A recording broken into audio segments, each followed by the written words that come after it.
Bible says, by the word of the Lord, heavens were made, and all the hosts of them by the breath of his mouth. Gathered the waters, the seas, and gathered them in a heap. They have the deep into the storehouse. Let all the earth fear the Lord. Let all the inhabitants of the world stand in awe of him. For he spoke, and it was done. Commanded, and it stood fast. The Lord brings the counsel of nations to nothing, and makes the plans of people of no effect. The counsel of the Lord stands forever. The plans of his heart are all for all generations. Blessed is the nation whose God is the Lord. I read from Psalms 33, verses 6 through 12. Let us pray. Heavenly Father, creator and ruler of all things, you are the master of the universe. And your word declares that we must come humbly before you, and you will exalt us in due season. We as a country come before you today in the hope that if we humble ourselves, you will indeed exalt us. So I bring, Lord, before you the Premier and his government. And I ask, God, that you will bless them and keep them, give them grace, give them wisdom, give them national strategies for this country. I pray for the leader of the opposition and those on the other side, that you would provide them, Lord, with wisdom also. And they would provide the checks and balances needed and the things that are compatible with good governance and progress. I pray for the FS, Financial Secretary, and his team in the Ministry of Finance, that you will infuse them with financial intelligence. I pray for all of the permanent secretaries and the members of their staff and members of the civil servants. God, be with them as they seek to govern over the finances of our country. Father, I pray that you will stand by us. Watch over these Virgin Islands. Lead, guide, and direct the path of our leaders, the leaders of government, the leaders of religion, the leaders of business, the leaders of families. God, I pray that this $400 million plus the additional $100 million in loan funding will be spent wisely for the betterment of the people of these Virgin Islands. So I thank you in advance for good value for money. I thank you, God, for improved infrastructure, for better education, for better health care, for economic stimulus, for clean air, clean ocean and beaches, and a better standard of living and quality of life for all Virgin Islanders. I pray that you will hear our prayers today. Incline your ears to us and grant us your peace. Amen.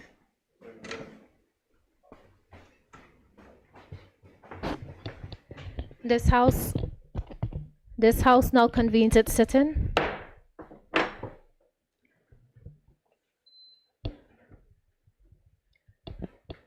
I call upon the clerk. Item number 2, administration of oaths. Item number 3, announcements by the speaker. Good afternoon. I just wish to give a warm welcome to our current members, to our former members who are in the gallery, in particular, Miss Eileen Parsons and Dr. D. Orlando Smith. I also wish to recognize our spouses of our members. In particular, I am noticing Mrs. Janice Skelton. I also recognize the Deputy Governor and his wife, Dr. Allison Flax Archer. To all our permanent secretaries, deputy permanent secretaries, department heads a warm welcome to today's proceedings. I call upon the clerk. Item number 5, presentation of papers.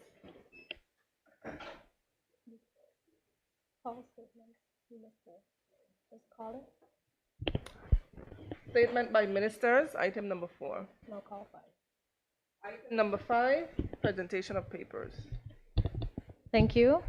I call upon the Premier Minister of Finance to lay his document. Thank you, Madam Speaker. Madam Speaker, I rise to lay on the table the following document, 2024 Mid-Year Fiscal Report. Thank you, Madam Speaker. I call upon the Premier Minister of Finance to give notice.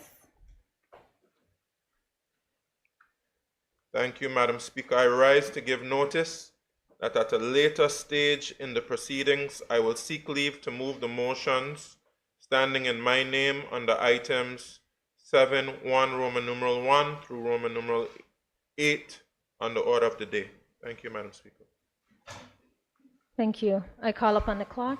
Item number 7, public business, government business. I call upon the Premier Minister of Finance to move a motion.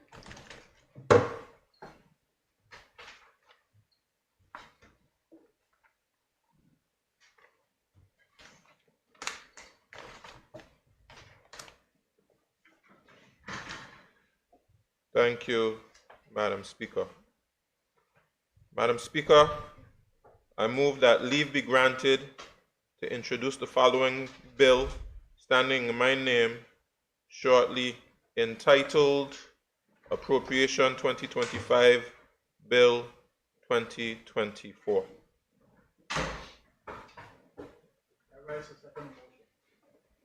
Honorable members, it has been moved and seconded that leave to introduce the bill shortly entitled Appropriation 2025 Bill 2024 be granted. Those in favor? Aye. Those against? The ayes have it. I call upon the Premier. Thank you, Madam Speaker. Madam Speaker, I introduce the bill standing in my name shortly entitled Appropriation 2025 Bill 2024. I will explain its provision at the second reading. Madam Speaker, I move that the bill shortly entitled Appropriation 2025 Bill 2024 be now read a fourth time. Thank you. Honorable members, it has been moved and seconded that the bill shortly entitled Appropriation 2025 Bill 2024 be now read a first time. Those in favor? Aye. Those against? The ayes have it. I call upon the clerk to read the bill for a first time. This bill may be cited as Appropriation 2025 Bill 2024. I call upon the Premier Minister of Finance to move a motion. Thank you, Madam Speaker. Madam Speaker, I move that standing order number 52-2 be suspended to allow for the bill shortly entitled Appropriation 2025 Bill 2024 to be read a second time.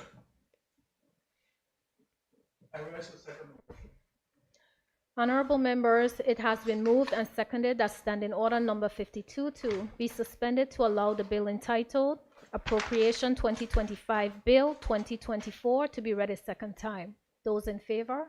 Aye. Those against? The ayes have it. The motion is passed. I call upon the Premier Minister of Finance to move a motion. Thank you, Madam Speaker. Madam Speaker,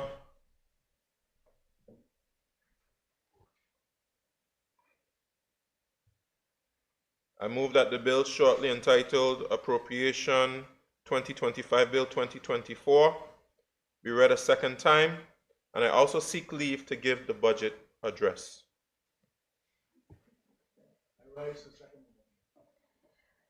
Thank you. Honorable members, guess the Minister for Finance will now give his budget address. While we make arrangements for that, I'll just take a brief recess.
This House now resumes its sitting.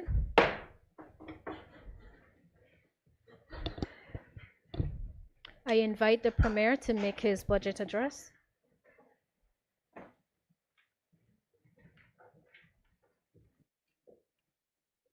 Thank you, Madam Speaker.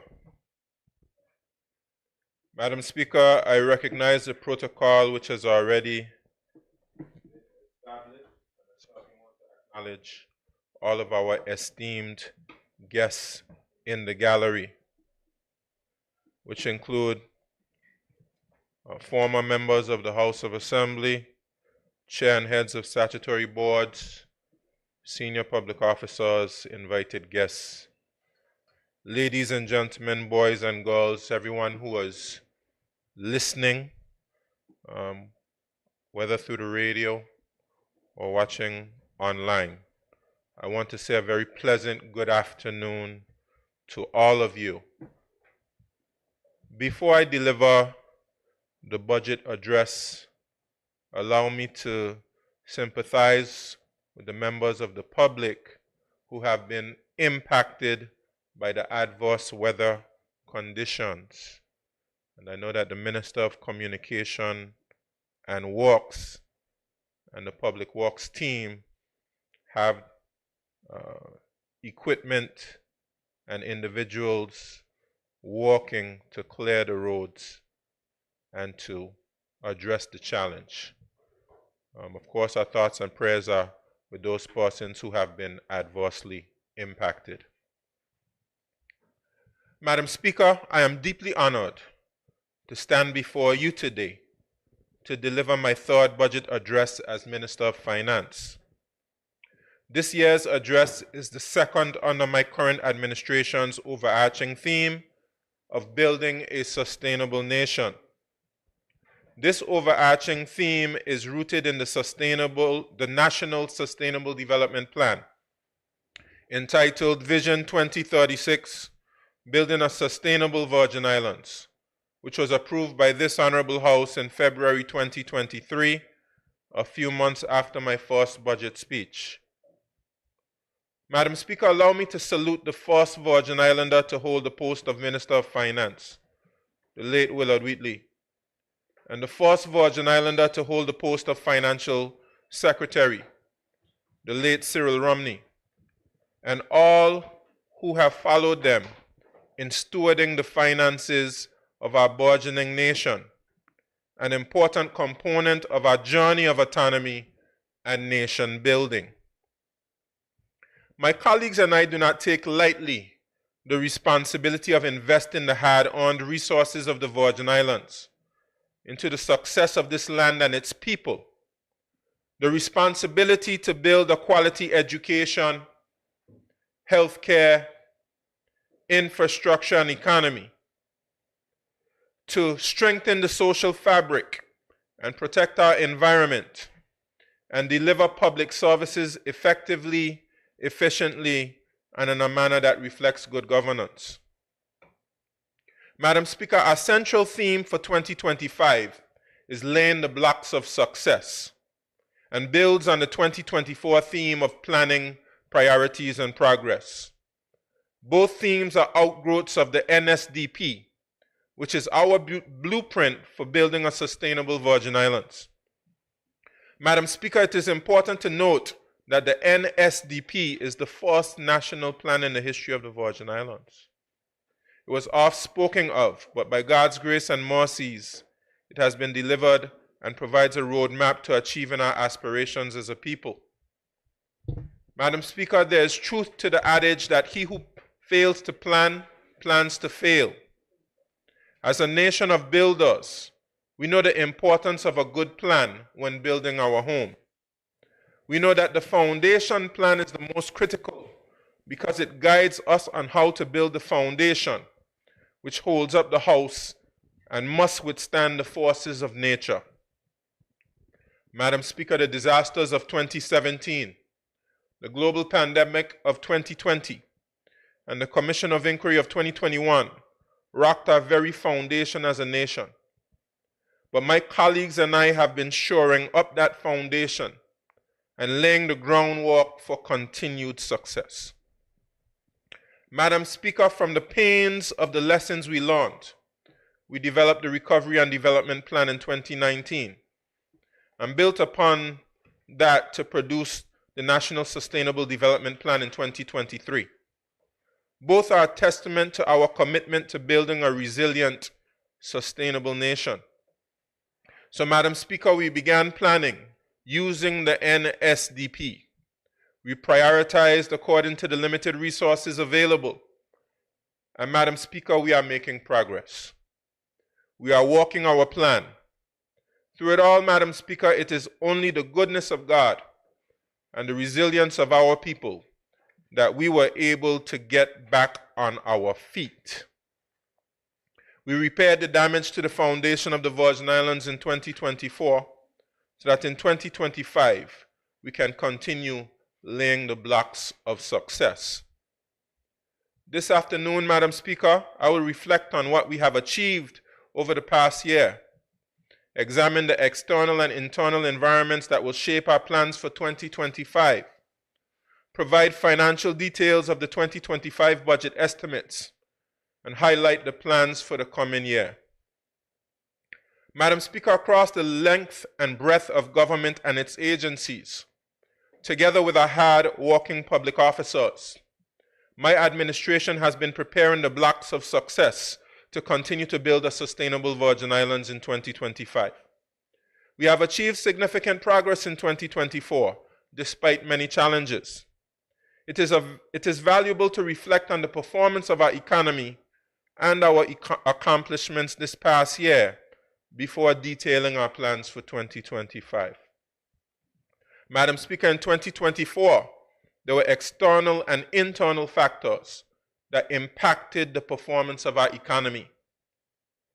I'm happy to report, however, that even during adverse circumstances, the Virgin Islands economy, through its performance through the first half of 2024 and the outlook to the end of the year, remains strong and stable. Our economic performance is a testament to the resilience of our people and the will of small and medium-sized businesses to keep the engines of our economy running. Madam Speaker, trade and geopolitical tensions continue to present challenges regionally and globally in 2024. The Virgin Islands is not insulated from the risk associated with rising inflation and higher interest rates in our neighboring markets. We are not insulated from the trickle-down effects of the Russia-Ukraine war or the ongoing fighting and tensions in the Middle East. But, Madam Speaker, we as a territory understand that the underlying fundamentals for financial stability can create a solid foundation for future economic growth. We are confident in our ability to navigate these challenges and emerge stronger. Madam Speaker, global economic growth in 2023 outperformed expectations for the year, with world economies exhibiting extraordinary resilience amid brewing trade tensions and the growing intensity and frequency of weather events. In the Virgin Islands, nominal gross domestic product in 2023 was forecasted at $1.67 billion. This represented an 8.6% growth when compared to 2022 levels, even with the many challenges faced from significant interest rate hikes and the impact of high inflation on the prices of essential goods and services. The construction, wholesale and retail, hotels and restaurants, financial and insurance and professional services were the main contributing industries to this growth. Madam Speaker, the rate of expansion of GDP is expected to be less rapid by the end of 2024 due to a combination of short-term and long-term influences, which includes the impact of high borrowing costs, diminishing savings, continued high inflation, the lingering effects of the pandemic, the wars in the Middle East and Ukraine. The Virgin Islands has and will continue to be impacted by these influences and others related to natural disasters, tighter financial a tighter financial situation, and more onerous regulatory conditions, among other factors. Madam Speaker, based on their performance thus far in 2024, the twin pillars of our economy are expected to perform above projections. Tourism, driven by a massive appetite to travel and the natural beauty of the territory, has recorded levels substantially above projections. This increase in tourism activity and the steady performance of the financial services industry, despite a marginal decline in revenue collections over the same period in 2023, are clear signs of a stable economic performance in the territory. Madam Speaker, let us turn to our leading generator of gross domestic product, tourism. The industry's exceptional performance through the first 3 quarters of 2024 highlights the strength of the Virgin Islands economy as post-pandemic travel continues to thrive. Visitor arrivals in 2022 and 2023 have shown a positive trend, impacting all sectors. By September 2024, we recorded 786,579 visitors, which is a 9.9% increase on 2023 numbers. This is the second best performance through 3 quarters in the history of the Virgin Islands, only being surpassed by 2016 numbers. Cruise accounted for 541,405 visitors, which is a 7.4% increase on 2023 numbers. This surge is linked to post-pandemic enthusiasm for travel, birthing agreements with Disney and Norwegian Cruise Lines, and our membership with the Florida Caribbean Cruise Association.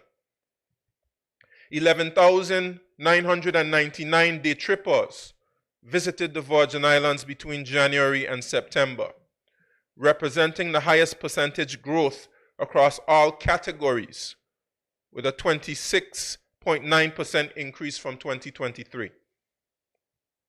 Madam Speaker, my government believes that a key principle to ensuring full penetration and success of the tourism sector is to attract and retain overnight visitors to our shores. Overnight visitors fuel the local economy by patronizing businesses like hotels and guest houses, restaurants, shops, marine and land transportation services. Overnight visitors accounted for 233,175 of total visitors in the first 3 quarters of 2024, a 15.4% increase from 2023. This growth is linked to new and expanded airline services, particularly daily direct flights between the Virgin Islands and Miami, which started from June 2023. In addition, we can attribute the performance of overnight visitors to a team effort involving our signature properties, our event organizers, our marketing board, and our people power helping to promote our unique product. With the BVI Tourist Board's enhanced marketing efforts, it is anticipated that overnight visitors through the end of 2024 would maintain and may even surpass the rate of growth in the first half of the year. It is projected by the end of the year, visitor arrivals would surpass 1 million visitors. Madam Speaker, at this level of visitor arrivals, we can anticipate that the tourism industry will generate approximately $445 million in revenue circulating through the economy.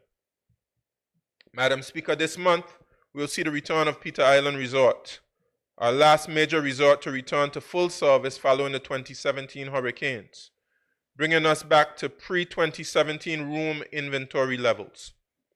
Naniki is also on the cusp of their expansion project, and several new projects advancing to developments such as the planned hotel development at Port Purcell by local investor Joma Properties.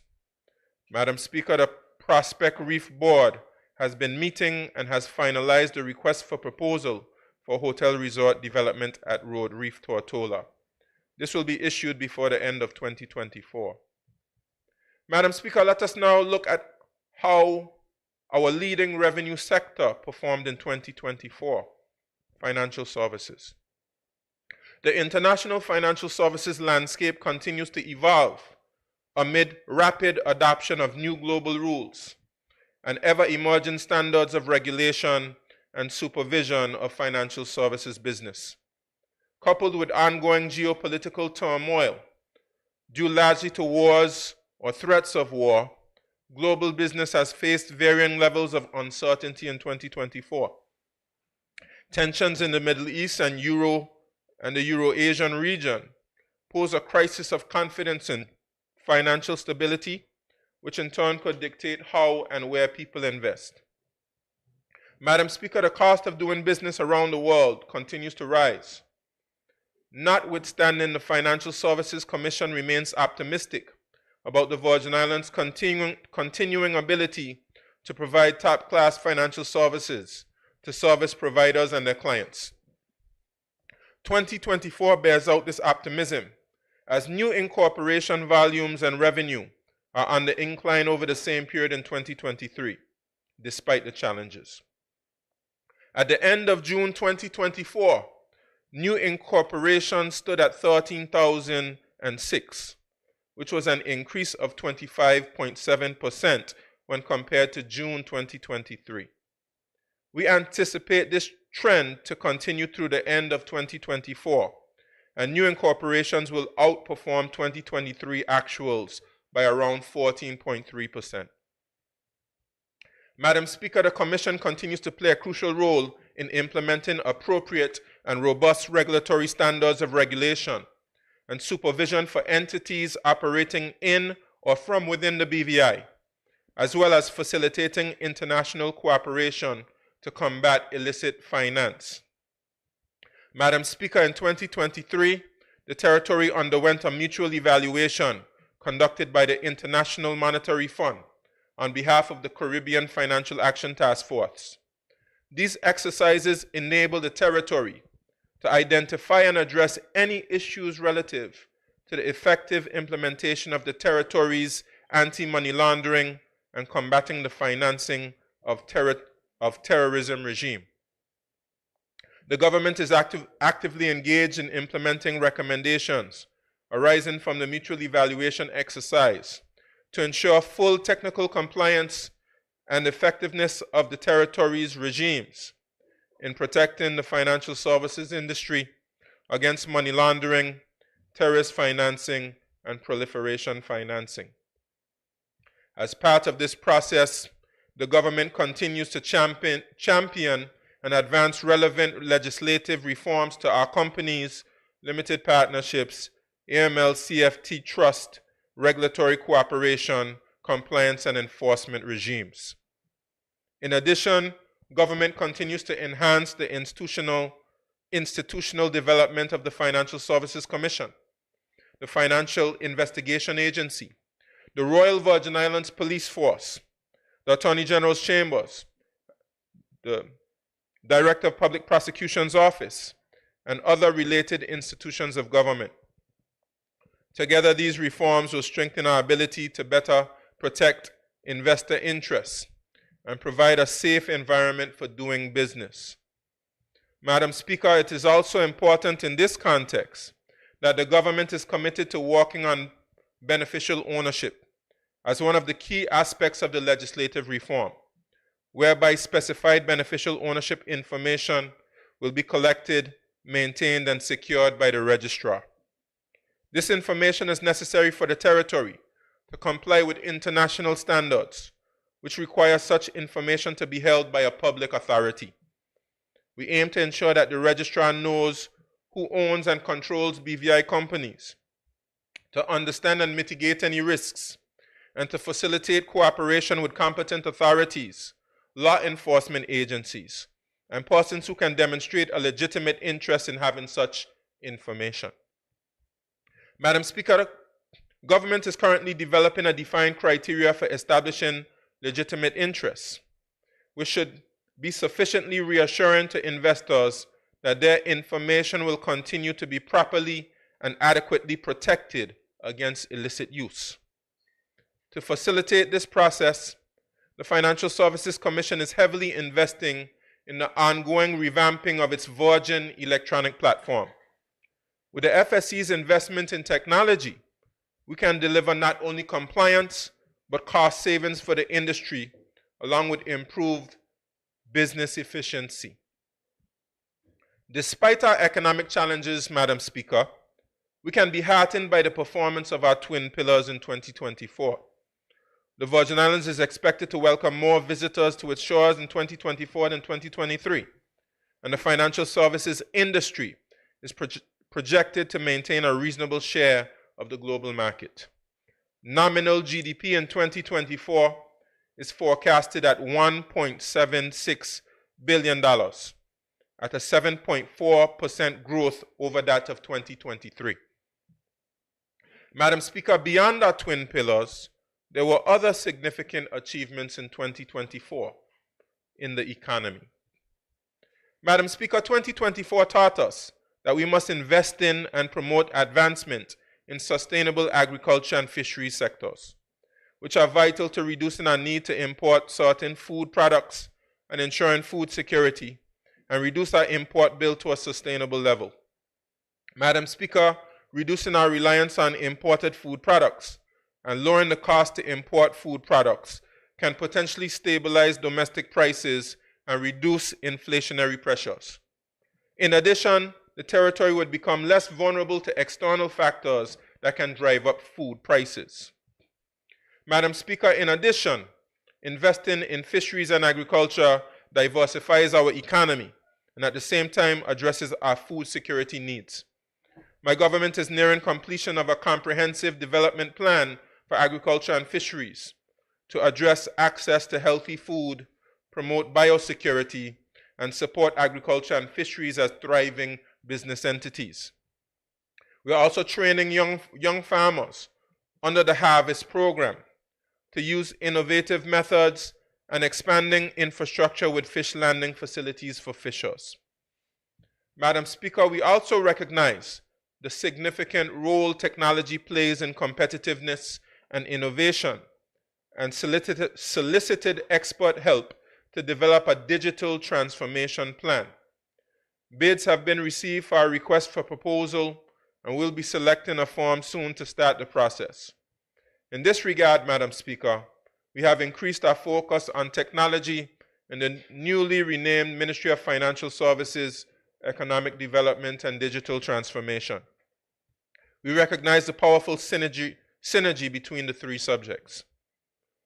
Madam Speaker, in 2024, we also restarted the micro and small to medium-sized enterprises program by providing grant funding and training to local entrepreneurs.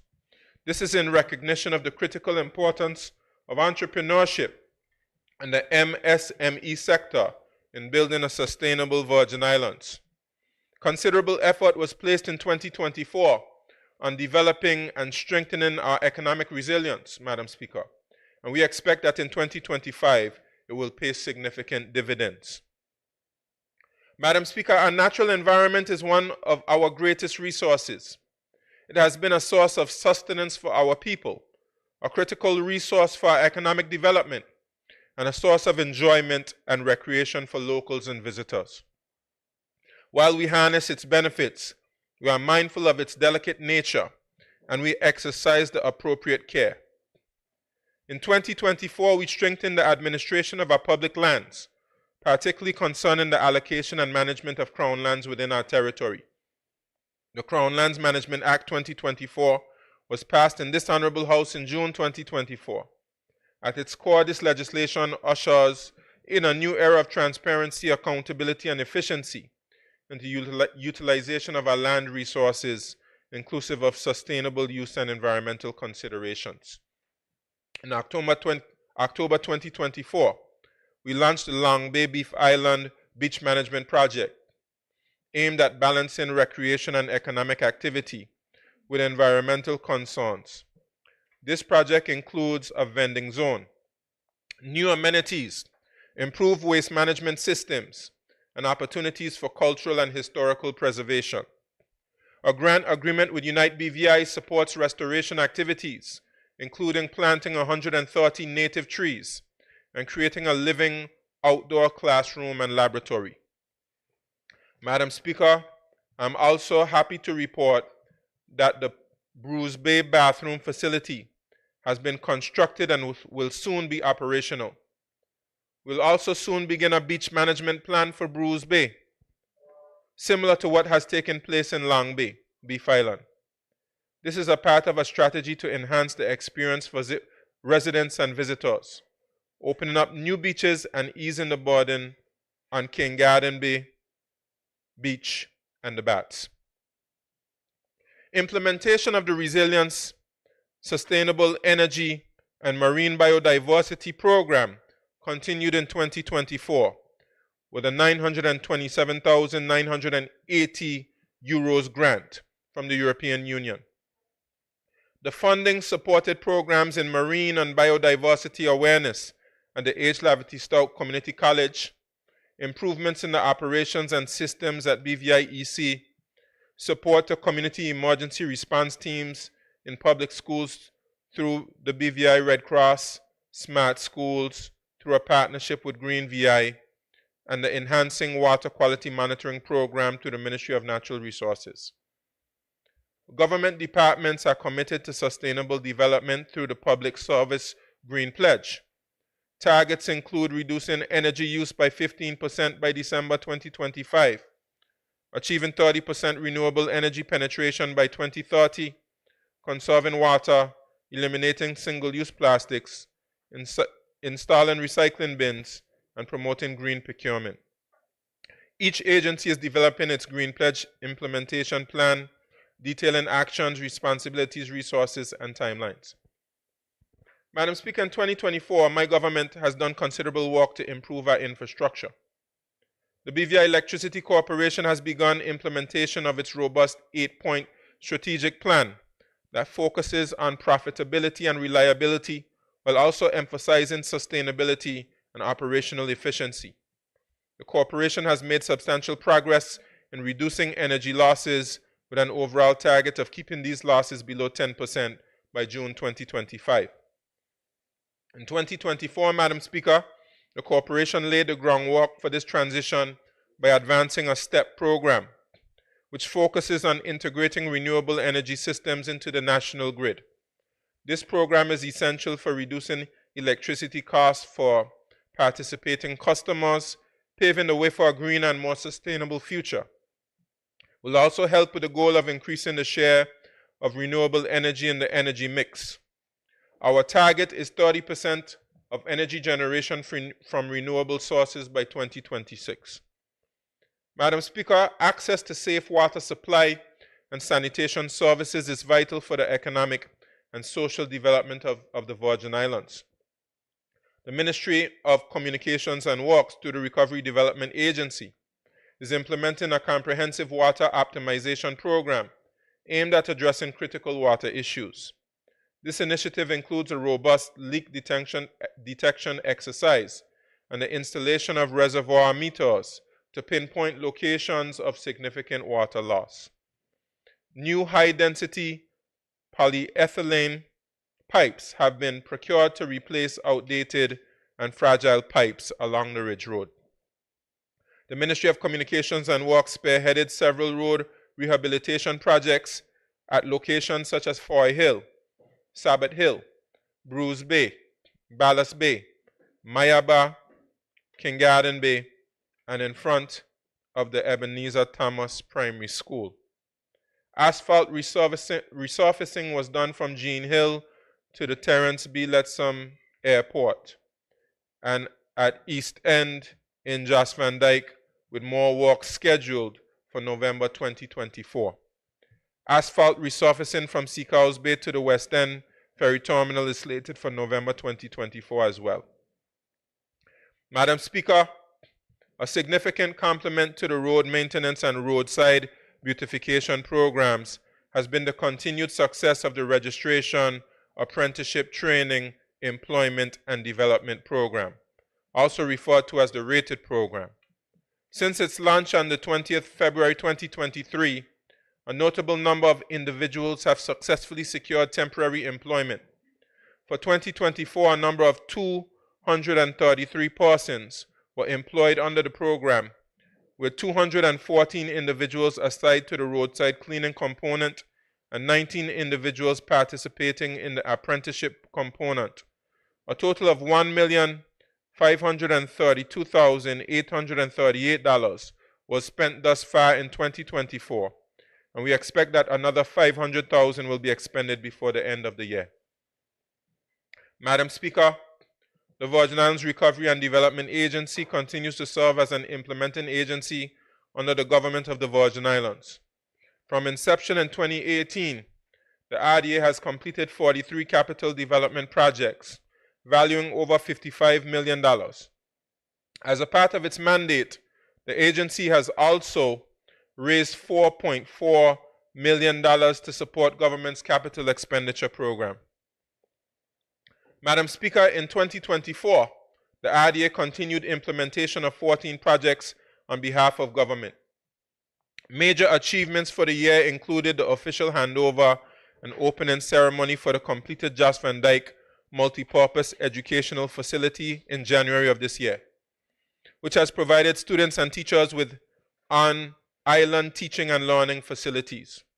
In April, the RDA handed over the completed Virgin Islands Law Enforcement Marine Base, which now provides a base for joint operations by the Royal Virgin Islands Police Force, His Majesty's Customs, and the Immigration Department.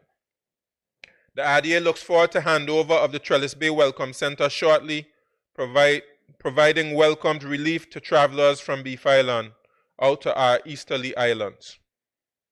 Madam Speaker, in 2024, the British Virgin Islands Airport Authority has made significant strides in enhancing the territory's aviation infrastructure and services and helping to lay the blocks for the territory's success.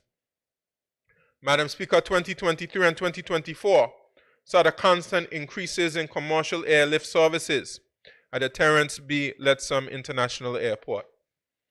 Passenger movements for 2023 were more than 212,000. This year is expected to be close with over 304,000 passenger movements. New airlines are now servicing the territory, and existing service providers are expanding their services. American Airlines has consistently added flights between Beef Island and Miami. The airline maintained a once-daily schedule during the traditional slow month of September. There were 2 flights per day in October, increasing to 3 per day in November. In December, there will be 4 flights per day, with 5 per day on Saturdays. In October 2024, Caribbean Airlines commenced its services with flights to and from Puerto Rico, Antigua, and Barbados, with connections to a world of other markets and destinations, and adding 500 seats per month. Madam Speaker, interest in the BVI and the demand for airlift are high.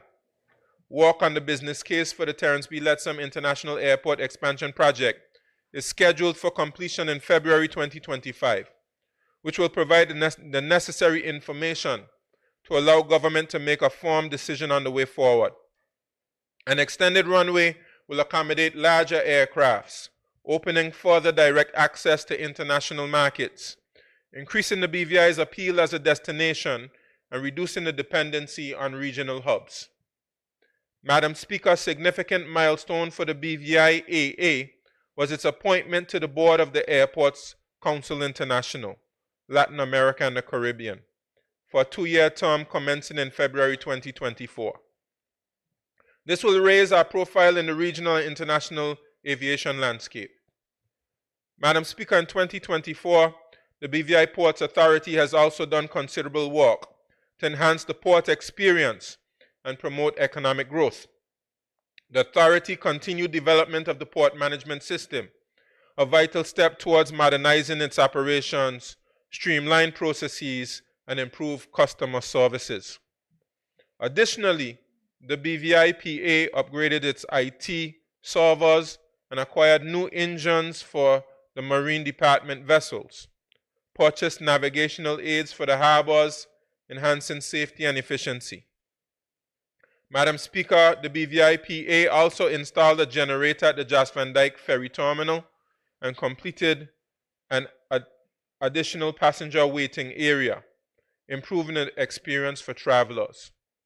Similarly, the replacement of the generator at the Roadtown Ferry Terminal has increased operational reliability.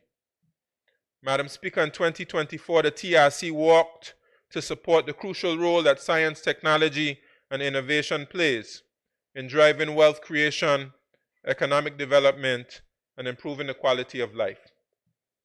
Digital technology, and in particular information and communication technology, is an inevitable part of the modern landscape and is critical for competitiveness in business as well as enhancing the delivery of government services. Madam Speaker, the TRC has been working assiduously to create an enabling environment for the Virgin Islands to be vibrant, thriving, digitally engaged, economically, to which we aspire. The TRC recently completed a 5-year strategic plan for the expansion and regulation of the industry and updated the terms and conditions of the frequency authorizations for the 3 major mobile operators in the territory to ensure continuity of service. Madam Speaker, our commitment to building a brighter future rests firmly on the foundation of education. In 2024, the Ministry of Education, under the vision of moving full steam ahead, focused on 3 critical pillars: infrastructure, professional development, and resources. To ensure our education system is ready to nurture the next generation of Virgin Islanders as leaders, innovators, and global citizens.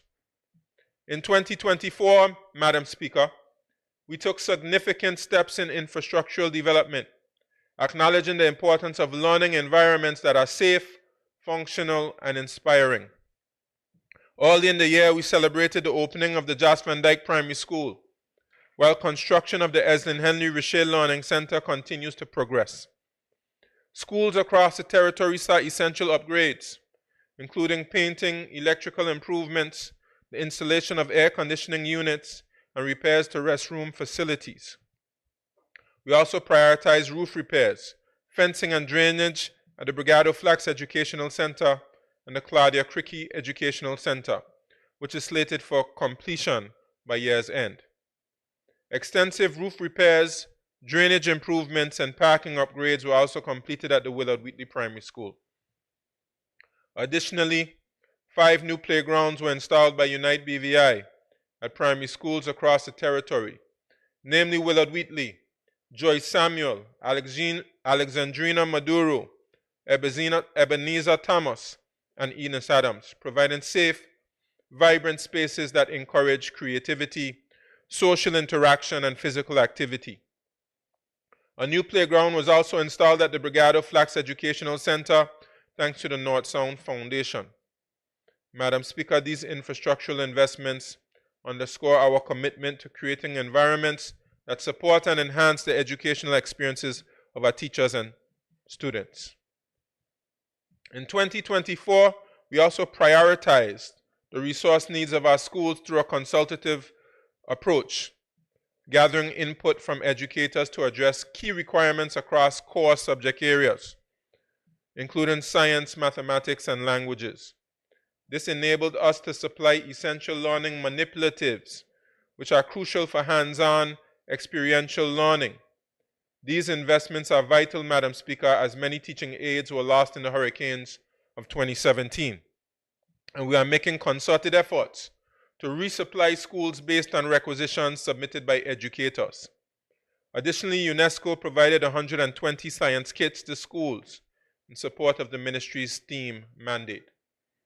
Our teachers are the backbone of our education system, and their professional development remains paramount. The Let's Teach VI program has been a tremendous success, enabling the recruitment of teacher trainees and recruits. Following a recent compensation review, salaries for educators in the Virgin Islands are now among the highest in the region, with a starting salary for a qualified teacher at $55,146, exceeding the USVI's recent starting salary increase to $50,974. This competitive salary supports our efforts to attract and retain talented educators, a critical factor in the success of our students and the system as a whole. Partnerships with the H. Lavity Stoutt Community College and the University of the Virgin Islands have strengthened our teaching workforce through professional development programs.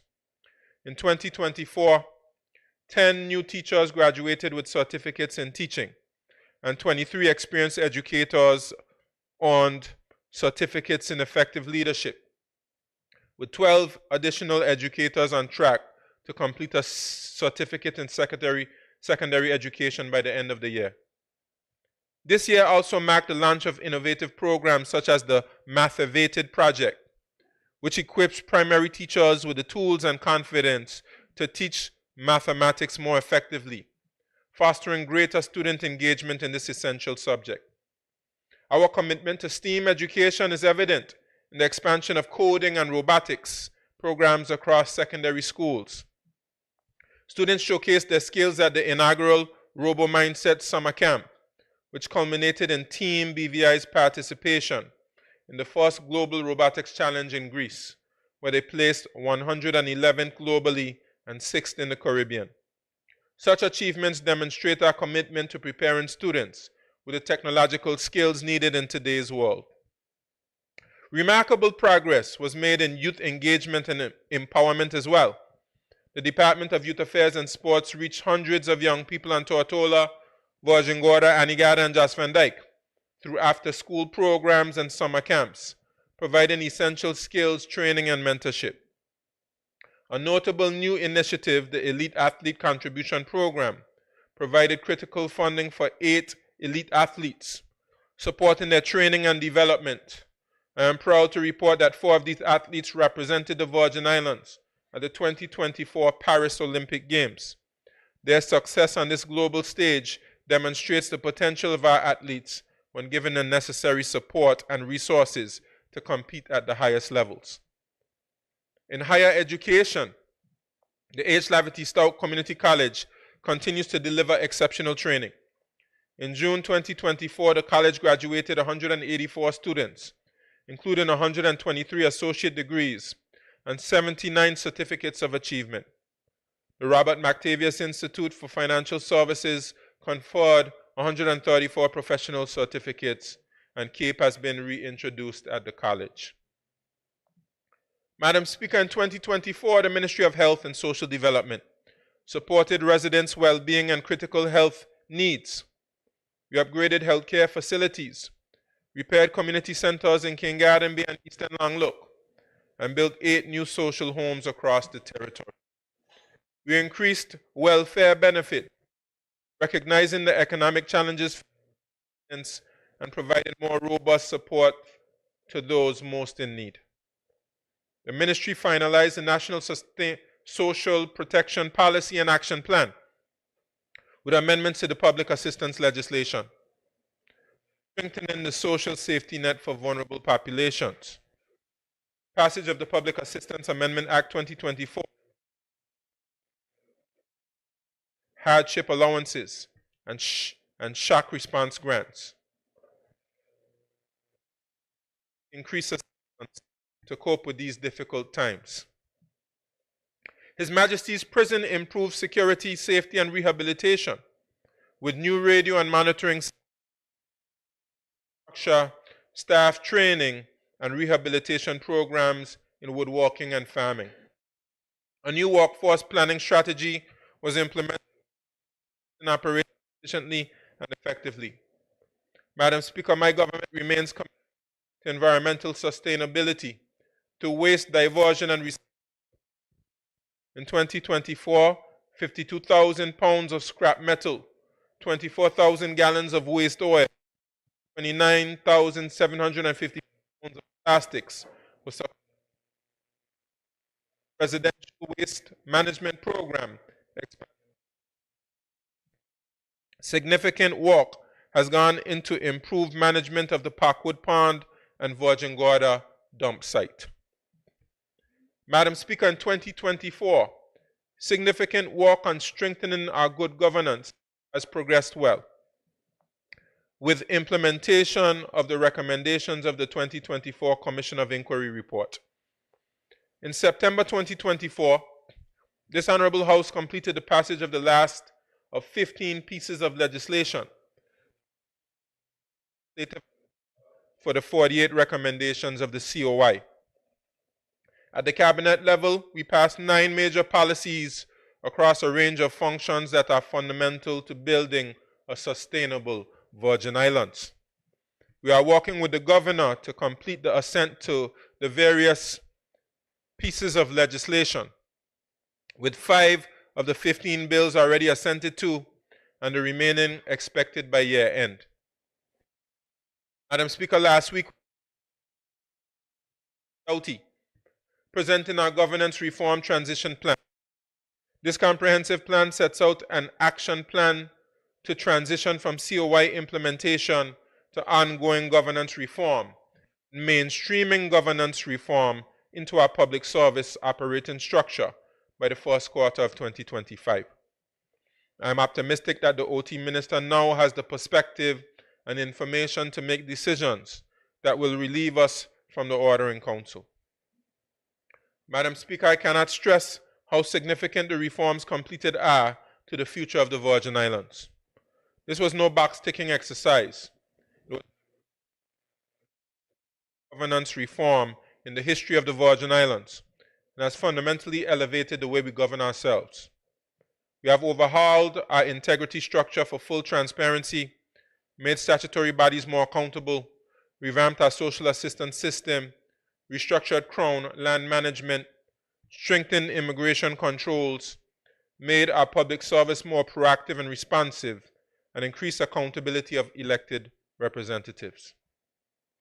The implementation of these policies and legislation will transform governance in the Virgin Islands, setting us on a path to greater autonomy and strengthening our governance systems, contributing to our constitutional negotiating position and political advancement. These reforms took time, human and financial resources. Significant expenditure also has gone into hiring personnel, especially in response to the law enforcement review, which coincided with the recommended actions of the mutual evaluation.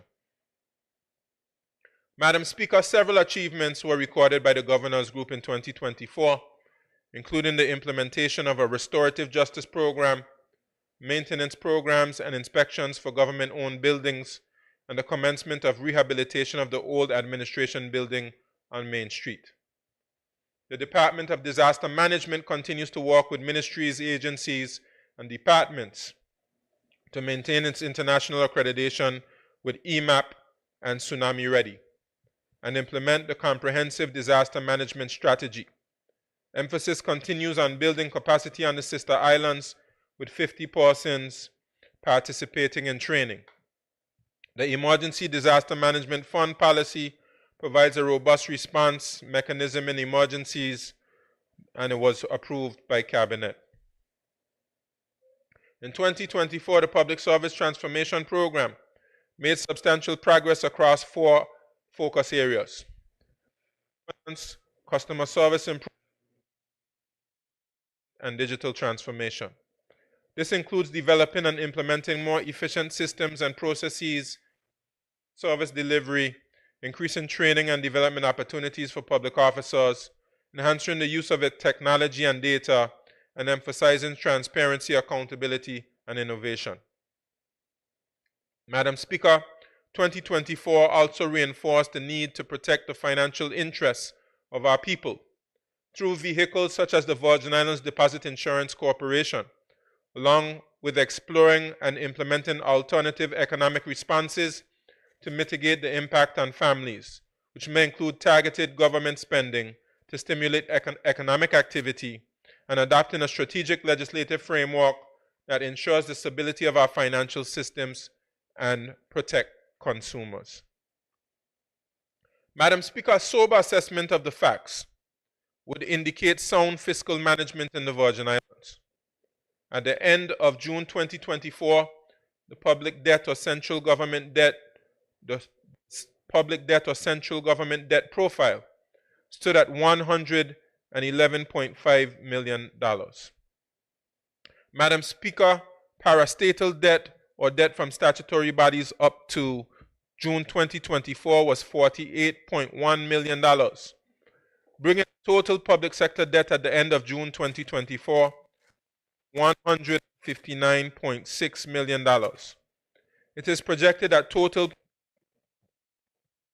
$162.7 million by the end of 2024. Madam Speaker, our fiscal performance through mid-year 2024 demonstrates resilience and prudent stewardship. Despite global and local challenges, we achieved a surplus of $20.65 million while maintaining a low debt to GDP ratio of below 20%. Madam Speaker, we anticipate that by the end of the year, revenue collections will reach $398.58 million, an overall 2.7% increase when compared to 2024 budget estimates. Key revenue contributors to this success include strong performance in other taxes, other revenue, property tax, taxes on international trade, and modest growth in taxes on goods and services. Recurrent expenditure is expected to be around $382.8 million at the end of the year, which is just off the 2024 projections by 0.5%. Capital expenditure is expected to fall below target by around 75%, with a total projected spending of $18.9 million. This variance is due primarily to delays in the implementation of projects, which were particularly linked to the acquisition of the $100 million loan facility that was signed on the 31st of October. Projects earmarked to be accounted for over 50% of all capital expenditure in 2024. However, we anticipate that these projects will accelerate in 2025, and the construction sector will receive a major boost from the implementation of public infrastructure projects. Madam Speaker, our strong fiscal performance for sustainable development. We remain committed to prudent financial management, strategic investments, and innovative solutions to drive economic growth and improve the lives of our people. Madam Speaker, turn our attention to 2025.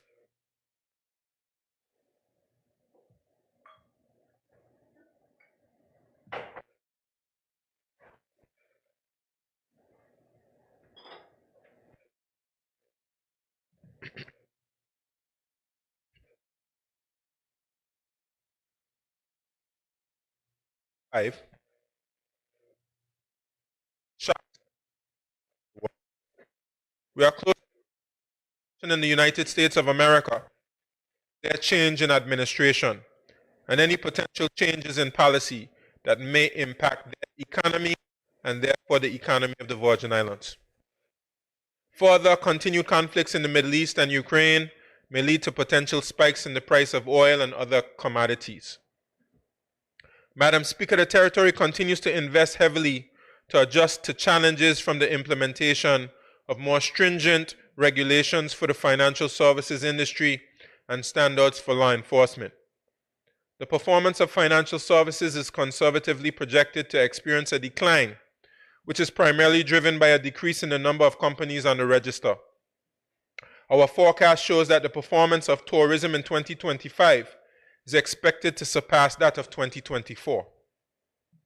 Madam Speaker, with the impacts of these local and external factors, nominal GDP in 2025 is projected at $1.84 billion, which represents a 4.6% growth over 2024. Madam Speaker, the Virgin Islands, like many nations around the world, continues to grapple with the persistent challenges of global inflation. While inflation may stimulate economic growth in certain sectors, it can also lead to a decline in consumer confidence and a reduction in purchasing power. This in turn can be a threat to economic activity and create social challenges.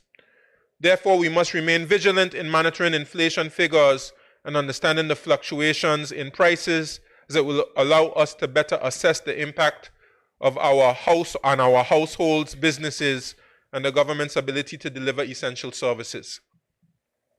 Madam Speaker, the Central Statistics Office reported an average inflation rate of 3.3% from January to June 2024, with varying price changes across the various categories of goods and services.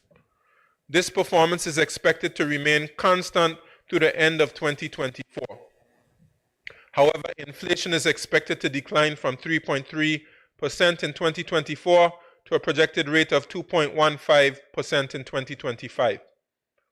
Placed into perspective, this projected rate is still trending above pre-pandemic inflation rates experienced in the Virgin Islands. Madam Speaker, we will continue to closely monitor inflation levels in the United States, as the Virgin Islands is a dollarized economy and most of our consumer goods are imported from the United States of America. Consequently, our inflation target is closely aligned with that of the US, which is normally between 2 to 3%. Madam Speaker, we will continue to explore options for insulating our people from the negative impacts of inflation, including the potential for targeted relief. Madam Speaker, employment in the Virgin Islands continues to experience a steady growth since 2022, with diminishing impacts of the pandemic and the resumption of normal working operations. This trend continued into 2023, and by the end of that year, there were 21,543 persons employed throughout the territory, a 1.9% increase when compared to 2022, based on the anticipated growth of the economy in 2024, fueled by increased activities in the tourism and construction sectors that have grown between 1 to 2% over that of 2023. This trend is also expected for 2020, the potential for a higher growth given my government's aggressive approach to delivering large infrastructure projects and the rollout of private sector tourism and other development projects planned for 2025. Madam Speaker, given the vulnerabilities that the external and internal factors present, planning is essential. Madam Speaker, our plans are guided by the National Sustainable Development Plan, which is now an intricate part of our fiscal prudence and at the heart of our planning and budgeting processes. Our 2025 plans and budget are therefore aligning with the following 6 national goals: health and wellness, education and learning, economy and infrastructure, good governance and leadership, and an environment. Madam Speaker, let me briefly explain how we use the NSDP. We begin by creating a medium-term development strategy, which acts as a comprehensive implementation tool for the National Sustainable Development Plan. It outlines the strategic capital projects and development expenditures that are critical to achieving the 6 national goals and 17 associated national outcomes of the National Sustainable Development.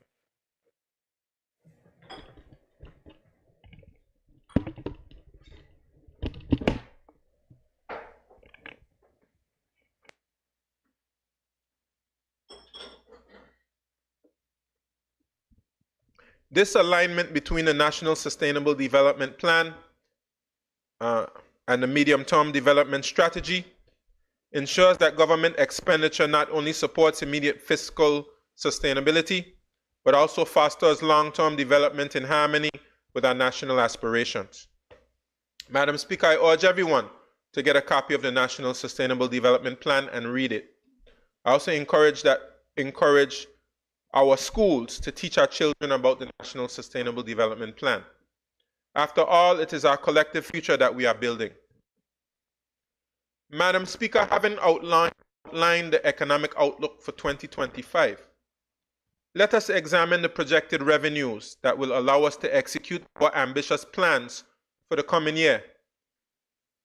Madam Speaker, we project that in 2025, the government will collect total revenues in the amount of $407,931,923. Of this amount, $379,889,678 will be received from taxes, including payroll taxes, property tax, taxes on goods and services, taxes on international trade. $25,510,245 will be collected in other revenues, including property income, sales of goods and services, and other fees, and $2,532,000 from grants. Madam Speaker, to put our projected revenues in context, in 2015, we were projected to collect $311,136,000. In 2025, we are projected to collect nearly $100 million more than we did in 2015. This is evidence that our economy has continued to produce even after natural disasters, global pandemics, and political shocks. Madam Speaker, the government continues to seek new and innovative ways to enhance revenue collections and generate new revenue streams. As a part of our ongoing public sector transformation program that is being spearheaded by the Office of the Deputy Governor and the Premier's Office, and in particular, our e-government services such as the Payment Gateway and upgrades to the tax collection platform, SIGTAS, the government has launched and will continue to roll out new electronic platforms that allow the public to pay taxes and other fees owed to government online. This is indeed a milestone that must be celebrated. Madam Speaker, the public can now pay their payroll tax online. Hotels and guest houses can now pay hotel accommodation fees online. Vehicle rental companies can now file their fees online. Madam Speaker, we continue to recognize our good stewardship in building and maintaining positive balances in our legislated funds. We will therefore be withdrawing a total of $20,078,949 to support recurrent expenditure in the 2025 budget. Madam Speaker, from the total revenue, we will contribute $2,897,367 to the Environmental Protection and Tourism Improvement Fund, $1,690,400 to the Miscellaneous Purposes Fund, and $1,290,005 to the Transportation Network Improvement Fund, for a total fund contribution of $5,877,771. Madam Speaker, the balance of our revenue collected in 2025 will be allocated to cover recurrent expenditure in the amount of $407,374,500 and $14,758,600 towards principal repayments on our debt. Madam Speaker, on the capital expenditure side, we have allocated $52,500,200 to fund development projects and $8,188,800 to fund capital acquisitions, for a total capital expenditure of $60,689,000. Madam Speaker, allow me to remind the public that recently we signed a loan facility with CIBC First Caribbean Cayman Limited for $100 million, which is the largest single loan in the history of the Virgin Islands. We did this because we recognize there needs to be serious investment in our roads, in our water distribution system, in our sewage system, and in our infrastructure in general. Last year, we prioritized lifting public officers from below the living wage. We gave the biggest salary increase in the history of the Virgin Islands. This year, we are prioritizing infrastructural development with the biggest loan in the history of the Virgin Islands. Madam Speaker, the capital expenditure program will be funded in the following manner. $29,020,000 from the proceeds of a new loan facility. $5,230,100 from the existing Caribbean Development Bank loan.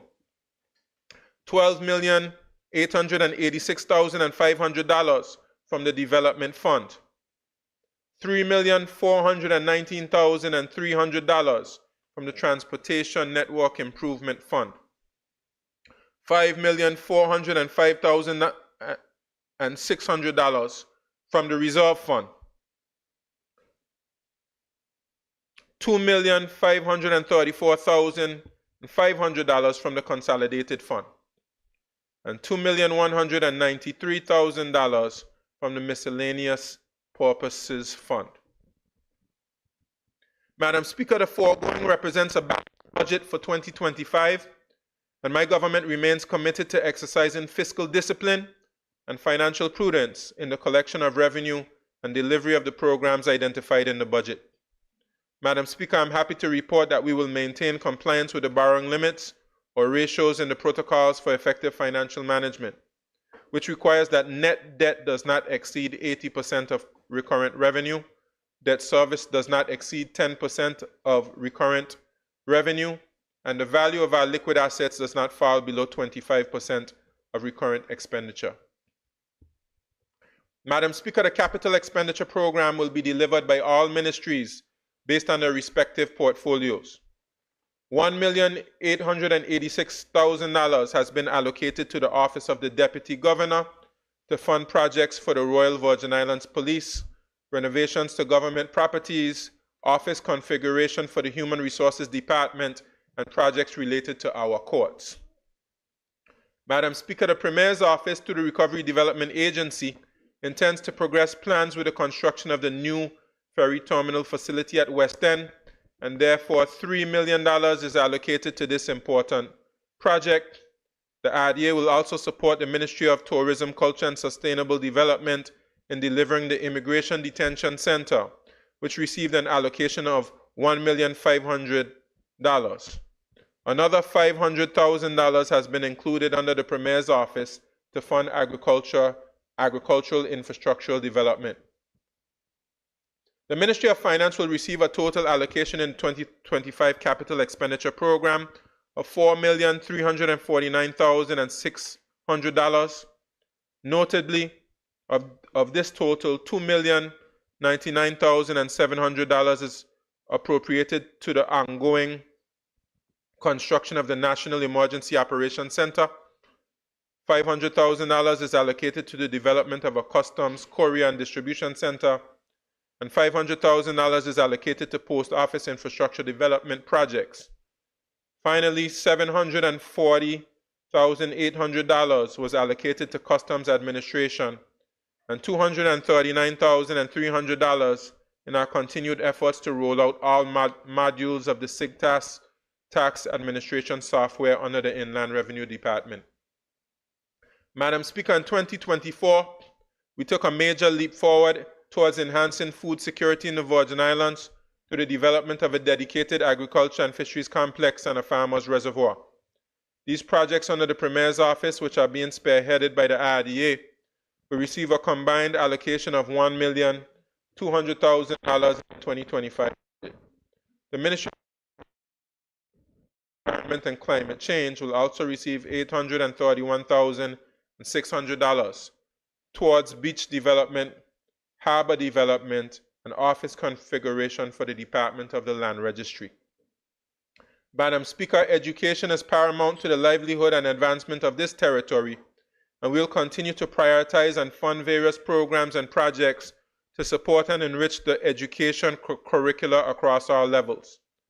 We have included in the 2025 budget $5,271,000 to fund capital acquisition and development projects in the education sector, including school maintenance, remedial works to the Elmer Stout High School, completion of the Eslin Henley Richer Learning Center, construction of a dedicated building for the Virgin Islands School of Technical Studies, and rehabilitation and reconstruction of recreational facilities.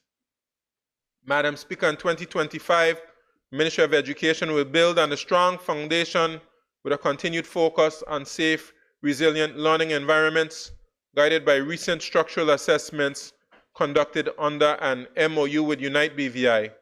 The ministry has identified essential remedial works in public schools. We have allocated capital funding to prioritize critical upgrades, reinforcing our commitment to safe and secure educational facilities across the territory. We also expect to receive architectural designs for the Altus Catliff Primary School before year end, allowing us to move toward a tender process for construction. Planned investments in 2025 include continued waterproofing of buildings, roof repairs, replacements of outdated windows and doors, and the installation of generators for backup power. Plumbing and air conditioning upgrades will be completed to ensure reliable water access and climate control, creating comfortable, productive environments for students and teachers. New security systems will also be installed to enhance the safety and security of our schools. These investments will make our schools resilient, weather-ready spaces that support effective teaching and learning. Madam Speaker, the well-being and livelihood of our people is an area of priority for my government. We are committed to ensuring that the people of the Virgin Islands have easy access to comprehensive health care. We are committed to ensuring that elderly persons in our communities are protected and that their rich heritage and stories are preserved and celebrated. Madam Speaker, my government is committed to providing care and shelter for the most vulnerable in our population. It is for this very reason that we have allocated $1,732,400 under the Ministry of Health and Social Development towards the constructions of new social homes in Virgin Gorda and the construction of an almshouse in Long Look, which will offer temporary shelter to the homeless and victims of domestic violence. Madam Speaker, the Ministry of Health and Social Development will also receive allocations in the amount of $1,193,600 towards its waste management throughout the territory. In addition, $498,400 has been allocated to ongoing works at the Bruce Bay Community Center and the Eastern Long Look Community Center. Furthermore, an allocation of $1 million has been included in the 2025 budget to cover ongoing upgrades and reprogramming of space at the Dr. D. Orlando Smith Hospital, and $500,000 has been allocated for improvements to the Iris O'Neill Clinic on Virgin Gorda. Madam Speaker, the 2025 budget allocates $35,099,300 to the Ministry of Communications and Works to fund infrastructure development projects throughout the territory. Just to highlight a few, a total of $3,700,000 has been allocated to the National Sewage Program. $2,720,000 is allocated to the Water Network Improvement Project, while $16,280,000 has been earmarked to fund road infrastructure projects. Madam Speaker, $4 million was allocated to continue the important work of restoring the Ralph T. O'Neill Administration Complex, with another $1,725,000 provided to renovate fire stations and the restoration of the Public Works Department and the Water and Sewage Department buildings. $875,000 is allocated to Road Town improvement projects, which includes making the kiosks at the Road Town Market Square fully usable. Also included the budget for Ministry of Communications and Works.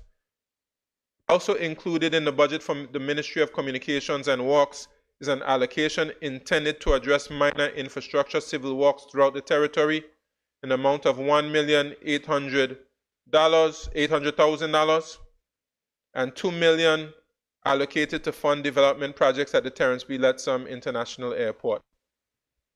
Madam Speaker, my government anticipates that the implementation of these infrastructure projects will generate and support trade within the territory and therefore contribute to growth of the Virgin Islands economy in the short to medium term. Madam Speaker, now let us look at some of the plans under each of the 6 national goals and how we'll be laying the blocks of success in 2025.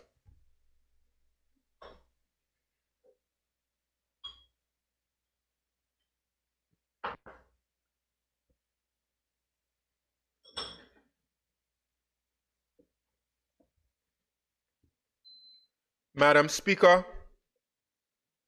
our first national goal is to ensure that the Virgin Islands has a prosperous, vibrant, thriving, and internationally competitive economy.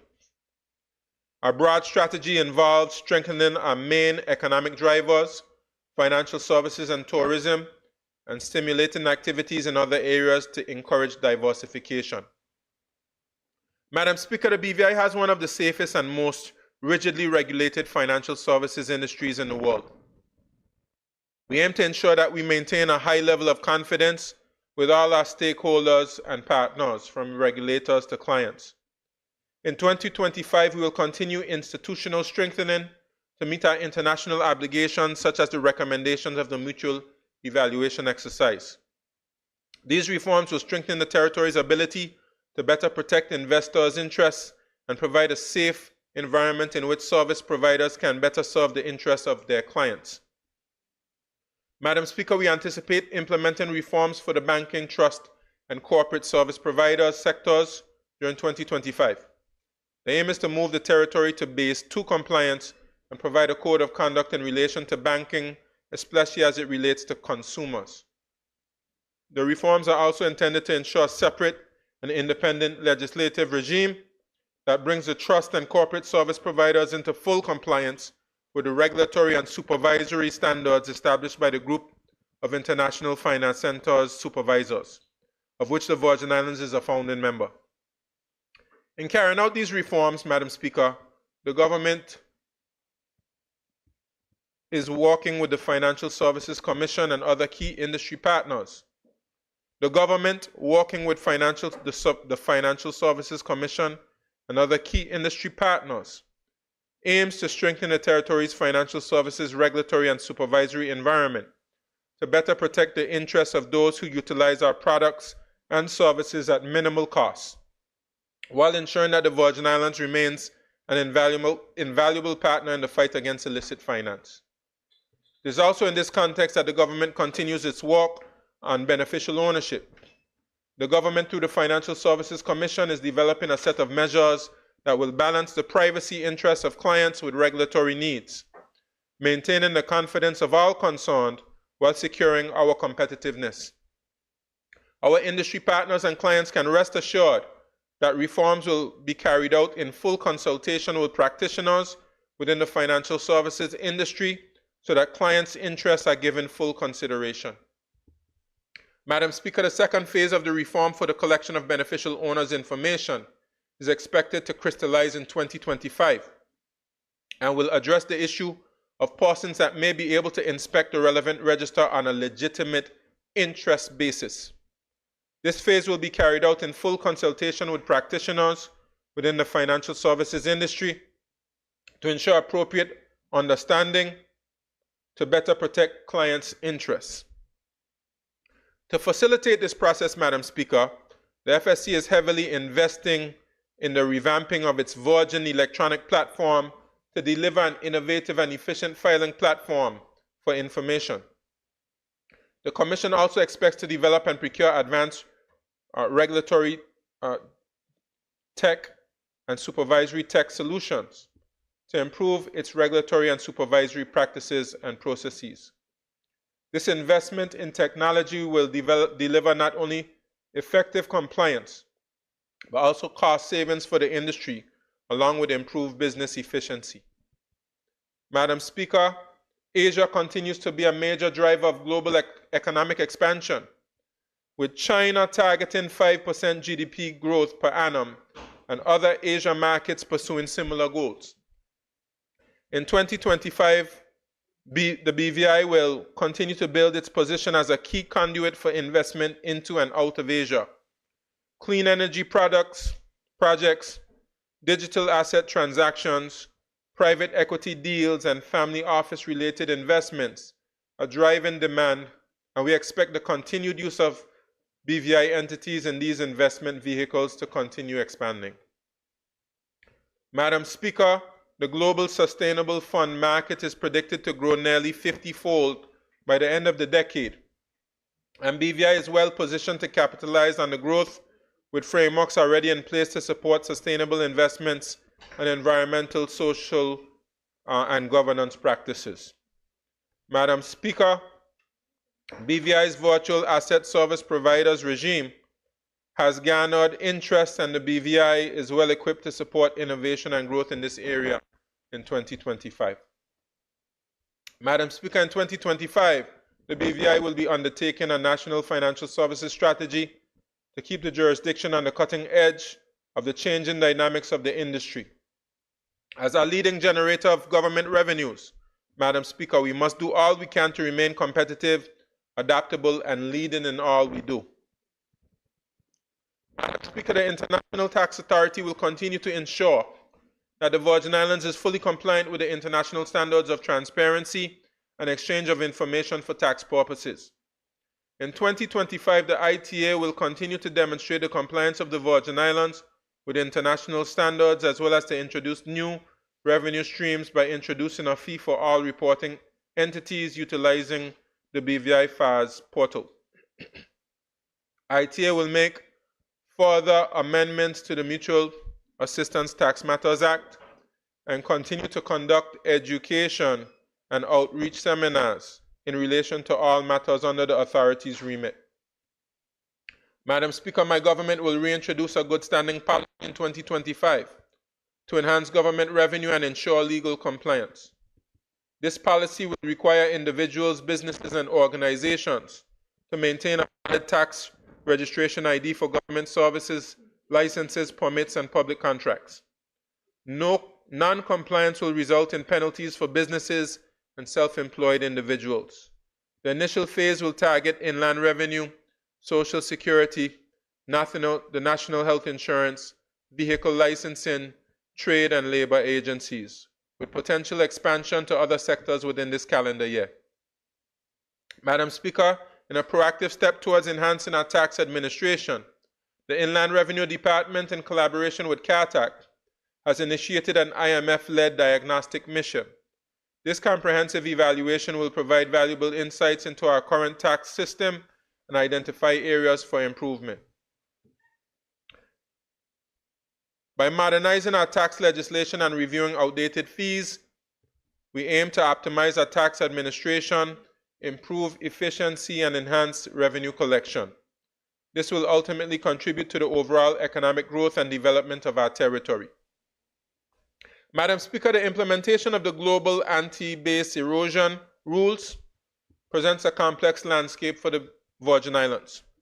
While these rules aim to ensure global tax fairness, they also offer opportunities to attract businesses seeking efficient and compliant structures.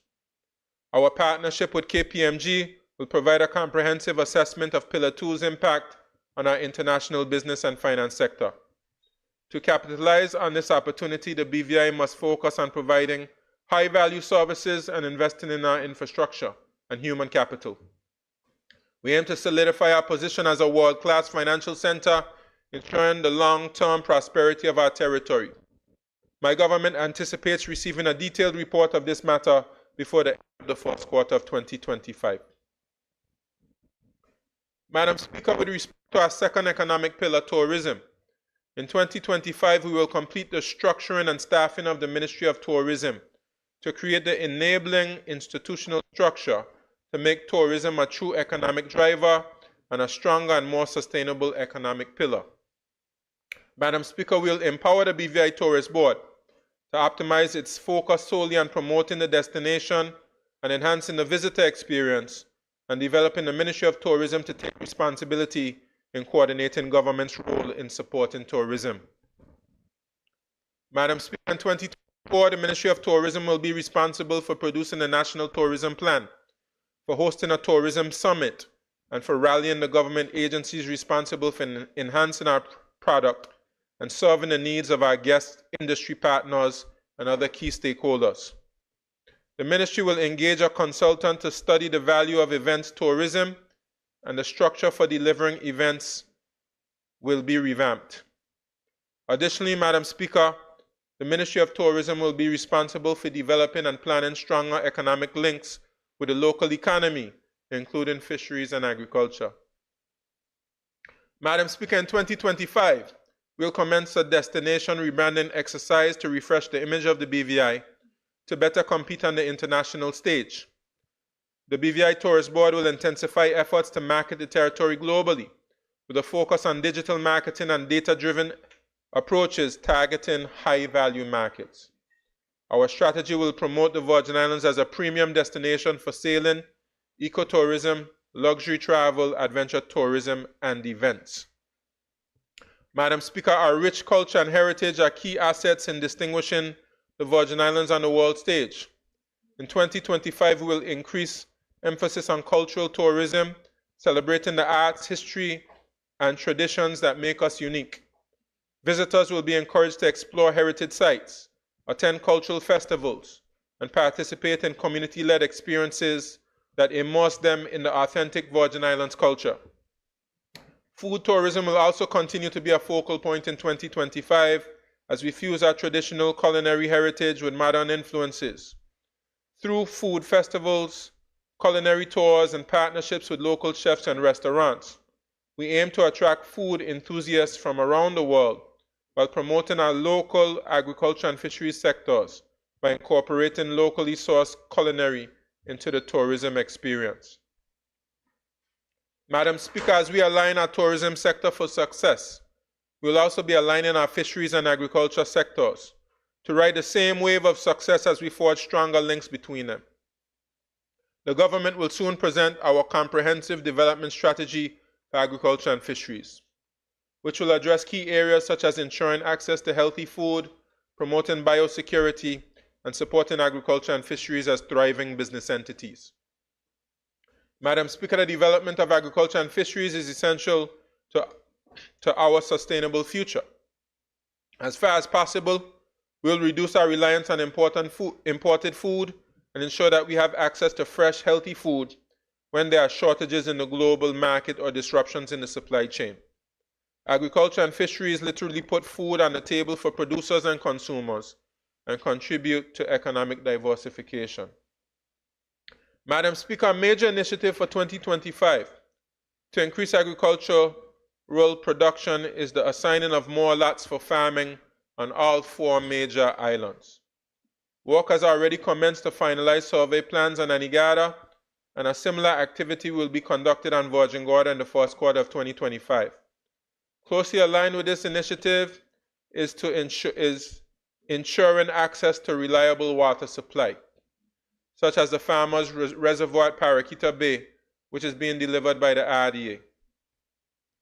Madam Speaker, central to increasing agricultural production will be training for farmers and building learning networks among practitioners. The OECS Resilient Agriculture Project will commence in 2025, and government is setting aside funds to assist some farmers who chose to adopt production methods such as shade houses and hydroponics, which will be part of the focus of the training. Madam Speaker, in 2025, the government will focus its efforts on training young farmers and fishers in innovative methods, as they are vital to the future of these sectors. The Harvest Program, with its focus on youth engagement, provides practical experiences, promotes sustainability, and highlights agriculture and fisheries as viable business opportunities. In 2025, the government will be working more closely with our farmers and fishers to assist them in accessing the resources they need to increase production and encouraging more persons to join the cadre of local food producers. Priorities will include the adoption of modern farming techniques, improving irrigation systems, and assigning more land to farmers. Ensuring water availability through well restoration and infrastructure projects, particularly in key farming regions, is also central to these efforts. Madam Speaker, similarly, our marine resources are also integral to our economy and sustainable fisheries development is crucial. We'll work with our fishers to adopt responsible fishing practices and modern approaches like aquaculture and hydroponics to boost productivity while reducing environmental impact. The Strategic Blue Economy Roadmap, developed with support from the United Nations Development Programme, includes an integrated framework for commitments. This roadmap sets the course for future investments in ocean-based sectors.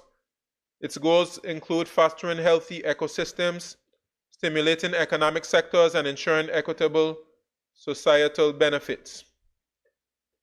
Through this revitalization, my government will provide the facilitating environment to develop a sustainable blue economy as a means of promoting long-term economic growth while safeguarding our marine resources. Developing a blue economy will promote opportunities in marine tourism, fisheries, aquaculture, and research. Additionally, we are expanding infrastructure with fish landing facilities on multiple islands and creating more opportunities for young farmers through land allocation and skills training. Madam Speaker, like many small island developing states, the Virgin Islands possesses a vast maritime jurisdiction, making ocean resources vital to our economy. Our marine waters have immense potential for driving economic diversification and resilience, particularly in the aftermath of the devastating 2017 hurricanes. Madam Speaker, digital transformation is a cornerstone of building our sustainable Virgin Islands. We are in the process of procuring world-class consulting services to develop a digital transformation strategy for the territory, which will also include the use of artificial intelligence. The Ministry of Financial Services, Economic Development, and Digital Transformation is strategically set up to foster the synergies that will position the Virgin Islands as a player in the digital economy as digital asset activity continues to rise, with more institutional players entering the space. On the government side, e-government initiatives continue to transform the public service in areas such as work permits, revenue collections, and others. The parallel growth of digital economy and e-government under a common digital transformation strategy will be a strategic building block for success in 2025. Madam Speaker, in 2025, the government will continue to fund the MSME development program, recognizing the continued important role of the sector and building our entrepreneurship strength. Additionally, Madam Speaker, in 2025, government will develop its labor policy in partnership with the International Labour Organization. We will also progress the development of trade and investment, as well as consumer affairs and investment promotion. Madam Speaker, we will also continue to improve on the rated program, which is now with the ministry responsible for labor, which will allow for greater collaboration and synergy that will result in more resources for the preparation of our human resource for the job market. Madam Speaker, the BVI government strategic partnership with Standard & Poor's for sovereign rating presents a significant opportunity to elevate the territory's global standing. A favorable rating will not only reduce borrowing costs but also attract substantial foreign investment, stimulating economic growth, creating jobs, and strengthening our fiscal position. Additionally, a robust sovereign rating will enhance the BVI's attractiveness to the private sector, particularly in the financial services industry. This will encourage multinational companies and investment funds to establish their presence in the territory, fostering economic activity, generating employment, and increasing government revenue. Madam Speaker, in 2025, the BVI Post Office will implement innovative changes that will further enhance its technology, services, and products. These interventions will provide greater support to e-commerce and tracking and tracing, handling and delivery of packages and consignments of mail and packages along the postal supply chain route. Enhancement of customs processing of postal items in line with postal, customs, and safety international standards and requirements. Madam Speaker, our second national goal is to embrace sustainability in development and protect and preserve our natural environment, and our precious natural resources. Madam Speaker, we appreciate the serious threat that derelict vessels in our territory waters and public spaces pose to the environment, as well as to public health and safety and the risk to our sensitive marine ecosystems. In 2025, we will remove and properly dispose of derelict vessels with a comprehensive multi-agency strategy. The Ministry of Environment, Natural Resources and Climate Change will lead the charge to ensure that the cleanup is environmentally sound, with best practices in waste disposal and ecosystem preservation. Madam Speaker, while we use our beautiful beaches for recreation and tourism activities, which many of our people depend on for a livelihood, we must minimize any preventable damage to these valuable assets. In 2025, we will be developing a beach management plan for some of our prized beaches using the Long Bay Beef Island Beach Management Project as a guide to how environmental, commercial, and recreational interests can be balanced in these sensitive environments. Madam Speaker, in 2025, government will proceed with the Crown Lands Management Act 2024, having received assent from the governor, establish a land bank tasked with efficiently administering and repurposing land resources to serve both present and future generations based on the Act. Madam Speaker, in 2025, government agencies will begin implementing their Green Pledge implementation plan by offering green thinking training to raise awareness among staff about the benefits of going green. Through the Public Service Green Pledge, we expect to reduce operating costs, create a healthier workplace, minimize waste, enhance public image, and increase resilience against dependency on imported fossil fuels. Madam Speaker, I challenge the private sector to follow suit and let the ministry know how they can assist. Madam Speaker, our third national goal is high quality and resilient infrastructure and access to sustainable services. This is crucial for economic development, and in 2025, my government will continue pressing forward with our efforts to improve the territory's infrastructure, to deliver reliable services to residents, and to transition to sustainable energy. Madam Speaker, a significant initiative planned for 2025 is the integration of the BVI Electricity Corporation with the Water and Sewage Department. This merger will consolidate skill sets and leverage the established leadership and infrastructure of BVI EC to promote efficient water production, transmission, and distribution, as well as effective collection and disposal of wastewater. The new organizational structure will emphasize accountability and agility, ensuring that we meet the evolving needs of the territory effectively. In the meantime, Madam Speaker, delivering dependable, stable, and sustainable electrical power to residents and businesses on the Anegada remains a priority. In the next 6 months, we expect the commissioning of a solar farm and the installation of an additional reliable diesel-generating engine on the sister island. Madam Speaker, as the Telecommunications Regulatory Commission continues implementation of its strategic plan, the public can look forward to new regulations aimed at improving customer experience, telecommunications infrastructure resilience, and enforcement of regulations. The TRC is also presently working on creating the appropriate regulations and licensing framework to enable the delivery of telecommunication services via satellite technology, as well as measures to accommodate 5G and other advanced technologies in the spectrum. This will improve access to quality and reliable telecommunication services throughout the territory and support digital transformation in the public and private sectors. Madam Speaker, the BVI-AA plans to implement the Green Airport Initiative, which aims to establish the BVI-AA as a leader in sustainable airport operations by reducing carbon emissions and promoting environmental stewardship. It includes plans for water recycling, solar panel feasibility studies, and the use of electric ground service equipment. Madam Speaker, turning to the seaports, the BVI Ports Authority will move forward in 2025 with a range of initiatives that will further enhance its capabilities and infrastructure.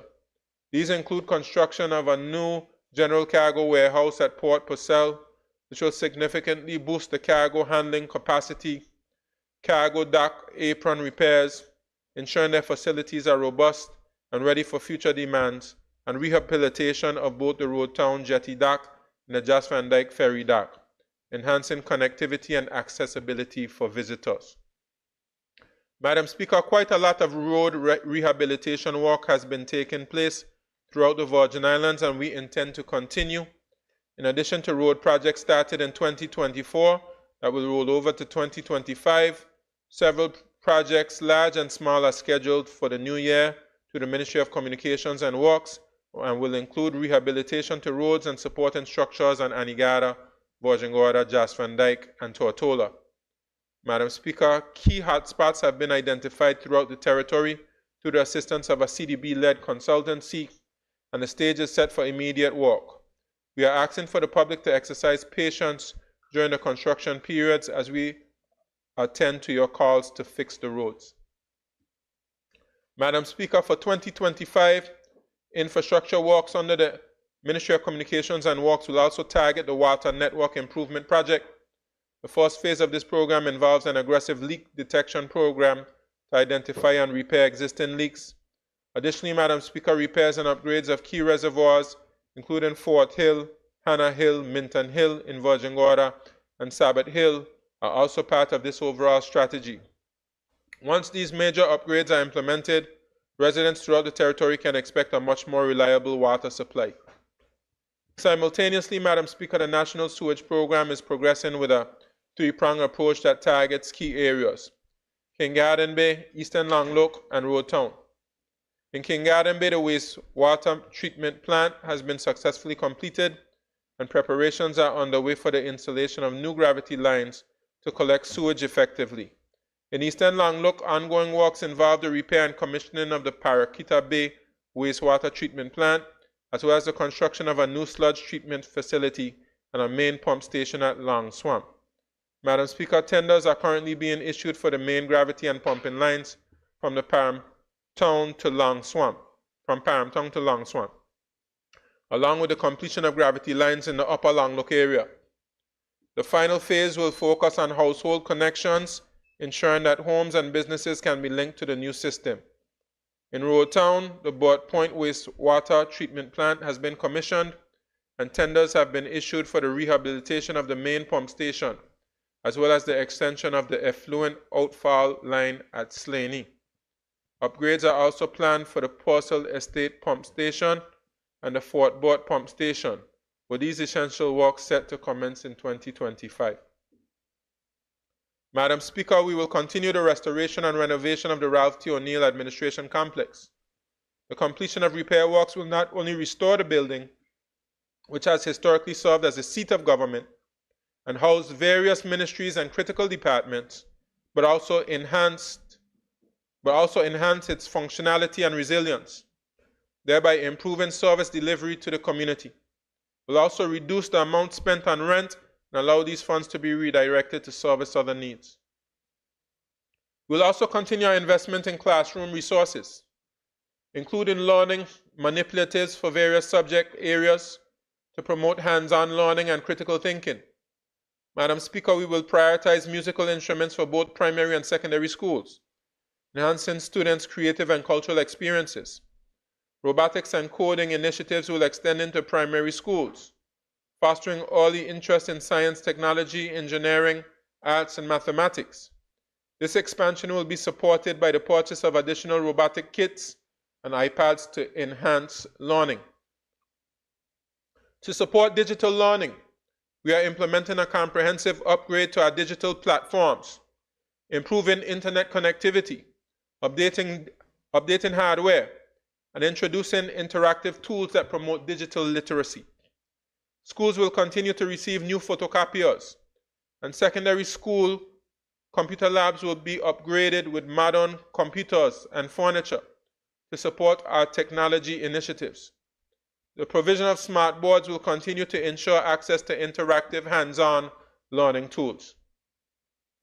In 2025, we will continue to prioritize the professional development of our educators. A dedicated cohort of teachers will benefit from funding to pursue bachelor's degrees in education.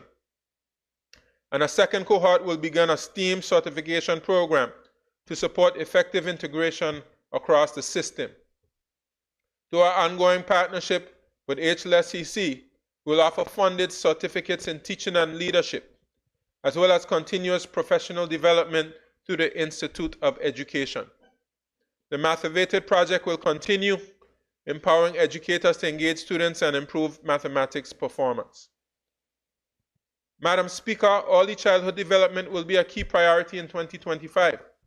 We'll partner with early childhood centers to elevate educational standards and offer professional development for staff and proprietors.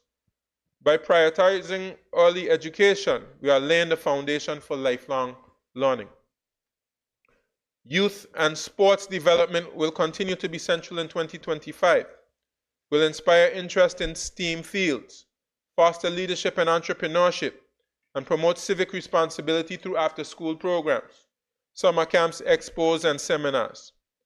Funding contributions to sports organizations, athletic grants, and contributions to elite athletes will continue in support of sports development in the territory. Furthermore, the Recreation Trust will expand preventative maintenance programs to ensure the safety of community facilities, and funding has been allocated to rehabilitate and reconstruct recreational facilities, supporting active lifestyles and community well-being. Madam Speaker, as we look to 2025, each initiative in the Ministry of Education, Youth Affairs and Sports represents a vital building block for our territory's future. Through sustained investment and careful planning, we are empowering every student, uplifting every youth, building a Virgin Islands that is strong, innovative, and prepared for the future. Madam Speaker, our fifth national goal is to provide the health and well-being of our people. And that remains extremely high on my government's list of priorities.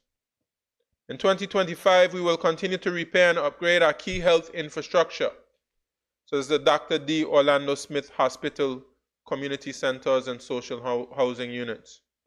Madam Speaker, our plans for 2025 include repairs to the roof and upgrades to the lobby of the Dr. D. Orlando Smith Hospital, as well as connecting the main generator of the hospital to the old section of the hospital. We'll also conduct repairs to the nurses' quarters in the Valley, Virgin Gorda. Repairs to the Bruce Bay Community Center will continue. 3 social homes will be built in Virgin Gorda and 1 in Vargas Bay. A social home complex is also slated for construction in Longlow. Repairs will be done to the roof and sewage system at His Majesty's Prison. Madam Speaker, the Office of Gender Affairs will continue to advance gender equity by conducting new cycles of the Partnership for Peace program, revising national gender policies and the national domestic violence protocols, and launching a comprehensive media campaign to promote gender equality.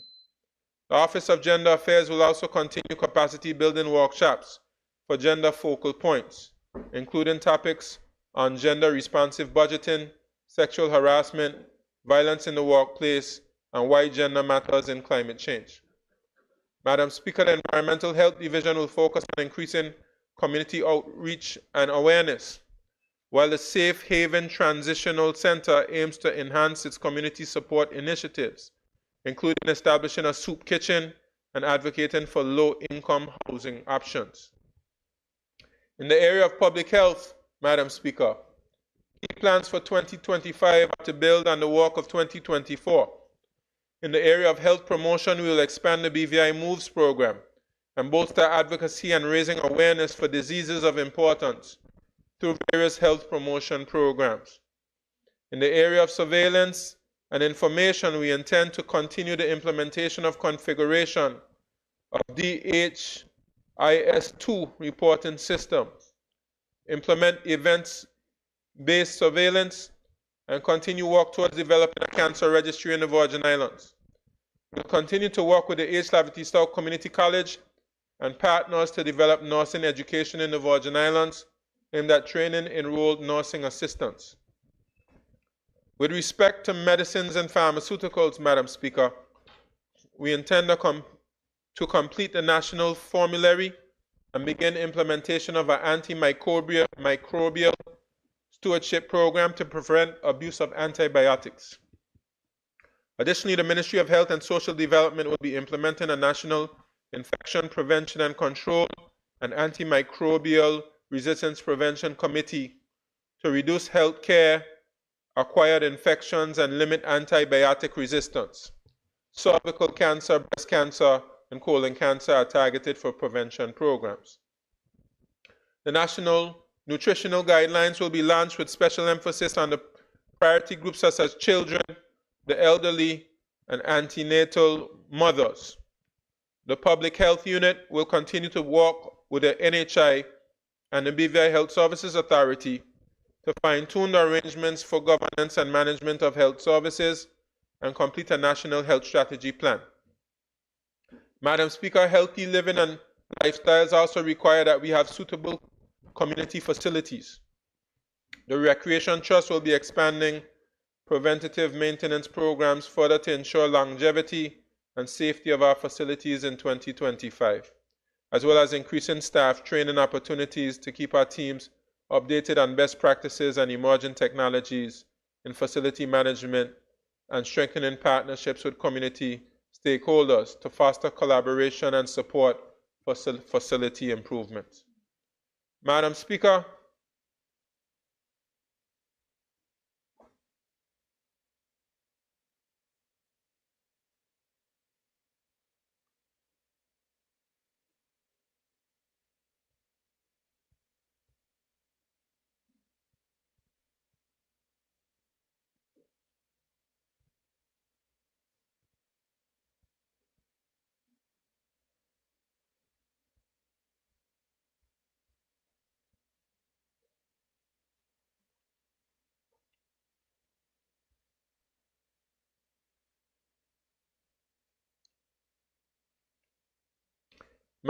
our sixth national goal is embracing good governance, accountability, and citizenship participation. My administration is 100% committed to delivering the highest standards of good governance for the Virgin Islands, which must be buttressed by strong institutions and structures. With the completion of the 48 COI recommendations and reforms, including assent by the end of 2024, my government has already proposed a governance reform transition plan to the UK government that sets out a 7-point comprehensive commitment to ongoing governance. Madam Speaker, the plan encompasses completing the COI recommendations through to the assent process, completing the COI review, completing the medium to long-term reforms, implementing the new policies and legislation, building public awareness and education about policy and legislation changes, instituting monitoring and evaluation of implemented reforms, building institutional strength and making systematic changes as required to make sure the policies and legislation we implemented work in the best interests of the people of the Virgin Islands. Madam Speaker, the transition plan will continue to build on the collaborative relationship between the governments of the Virgin Islands and the United Kingdom to achieve tangible and sustainable governance reform that will support a modern partnership based on mutual trust, respect, and cultural understanding, which recognizes the Virgin Islands' right to self-determination. In 2025, implementation of the public service transformation will continue with particular emphasis on customer service, streamlining and digitization of services offered on Tortola and all sister islands, and enhancement of the public estate program to include valuation and reduction of the expenditure of leased properties. Through the Virgin Islands Public Service Learning Institute, public officers will be supported in pursuing portfolio careers through professional skill development and certifications. This should encourage staff retention to the service. Simultaneously, the Retire Ready program will be expanded to assist officers who are ready to retire with a smooth transition, including training and guidance in estate and financial planning. Madam Speaker, communication between the government and the people serves as a cornerstone to laying the blocks of success and is fundamental to good governance. The role of the Department of Information and Public Relations is critical in communication with public officers and the wider public. In 2025, the department will expand its reach by promoting government information through alternative broadcast outlets and targeted digital campaigns, engaging wider regional and international audiences. A dedicated social media unit will drive live programming and use analytics to optimize content and enhance public engagement. The department will also focus on finalizing standard operating procedures for government communications by mid-year, streamlining communication processes across ministries. The Governor's Group, Madam Speaker, plays a vital role in the operations of public service and the delivery of responsibilities that are constitutionally under the remit of His Excellency the Governor. My administration is pleased to support the Governor's Group in its areas of responsibility.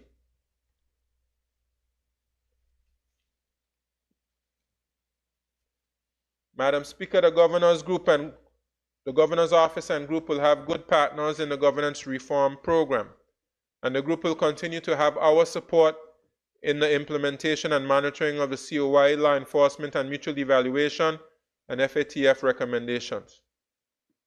They will also continue implementation of the electoral reforms as recommended by the Observer Mission following the 2023 general election, which seek to improve voter access and participation, strengthen governance mechanisms to promote transparency, and regulate the conduct of political parties, independent candidates, and their respective supporters in an environment which supports free and fair elections.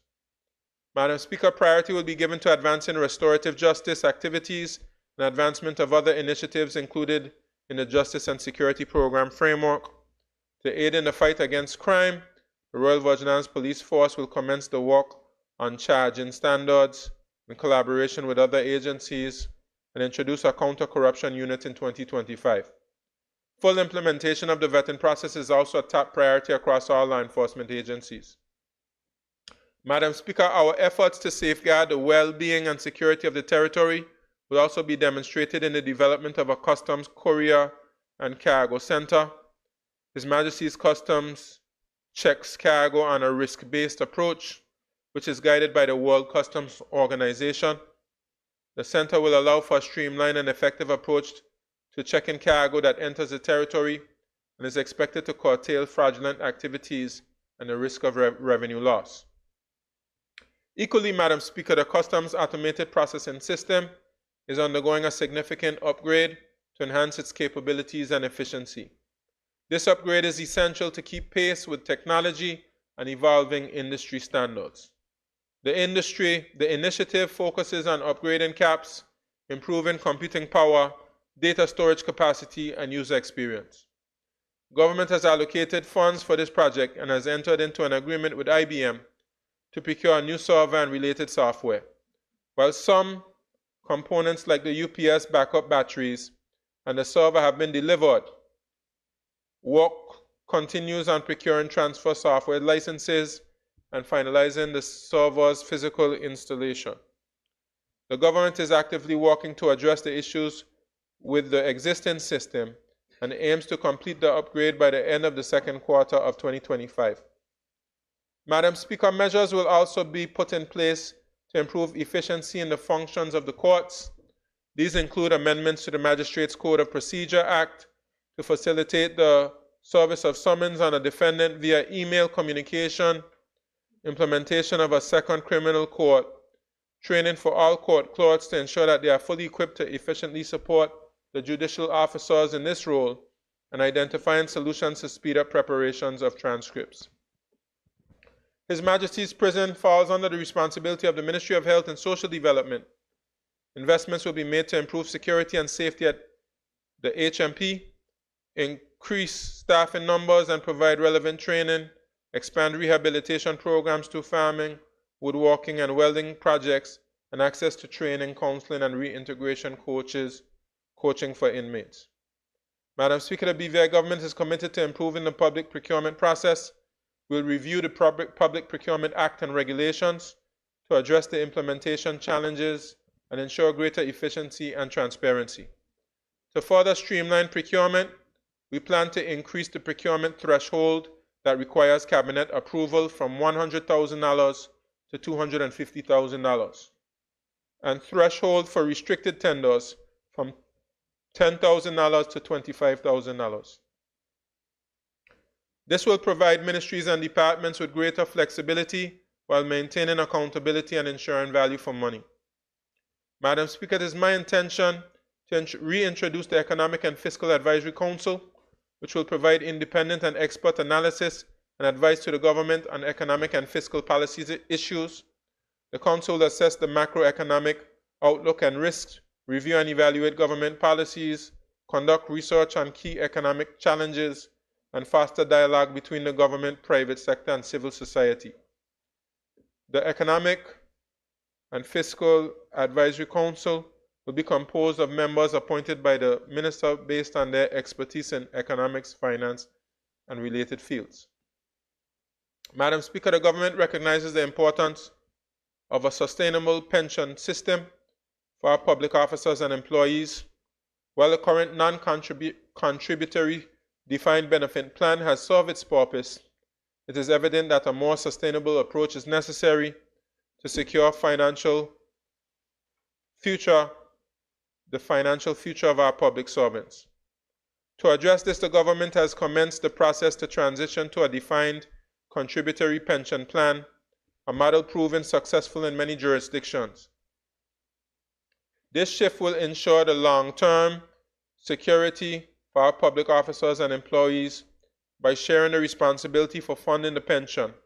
The government and employees can collaborate to build a stronger and more resilient retirement system. Madam Speaker, the above-mentioned initiatives are just some of the plans that my government will be focusing on in the upcoming year, as we continue to lay the building blocks for success for the Virgin Islands and our people in our journey to a sustainable nation. Madam Speaker, we expect that there will continue to be challenges in 2025. But I see opportunities that far outweigh these challenges. You see, Madam Speaker, I always see the glass as half full and not half empty.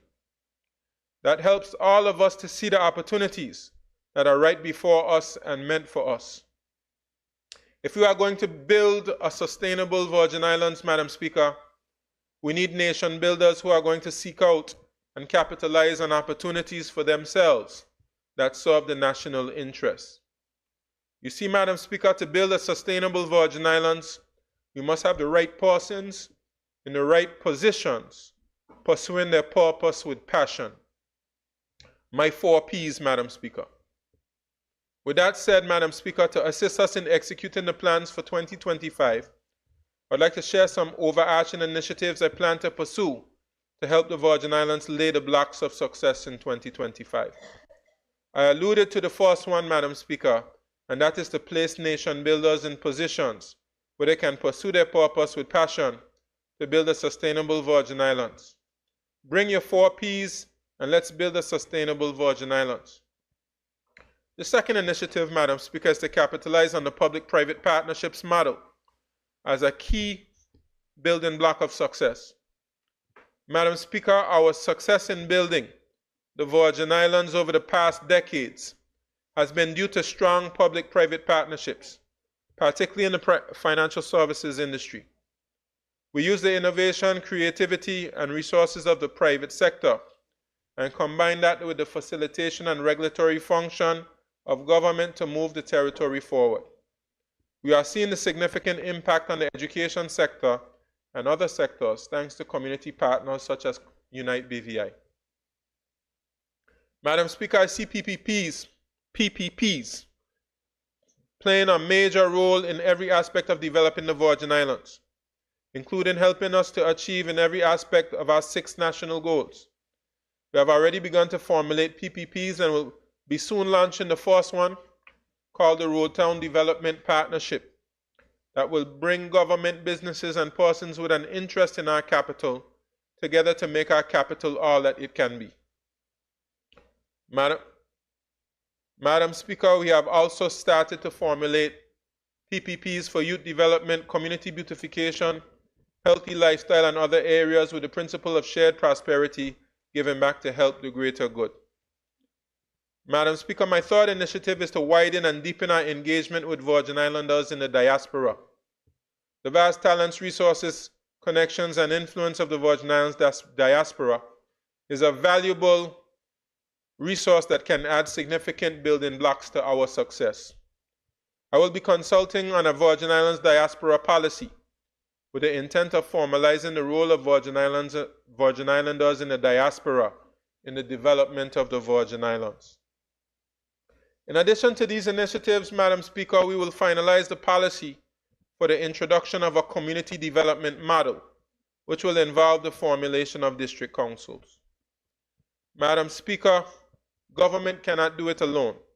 We will continue to reform our governance and create an enabling environment to become a better and stronger partner for the private sector, but we will be looking to the non-government organizations, individuals at home and abroad, and the business community to bring us innovation, creativity, and expertise to lay blocks of success in 2025.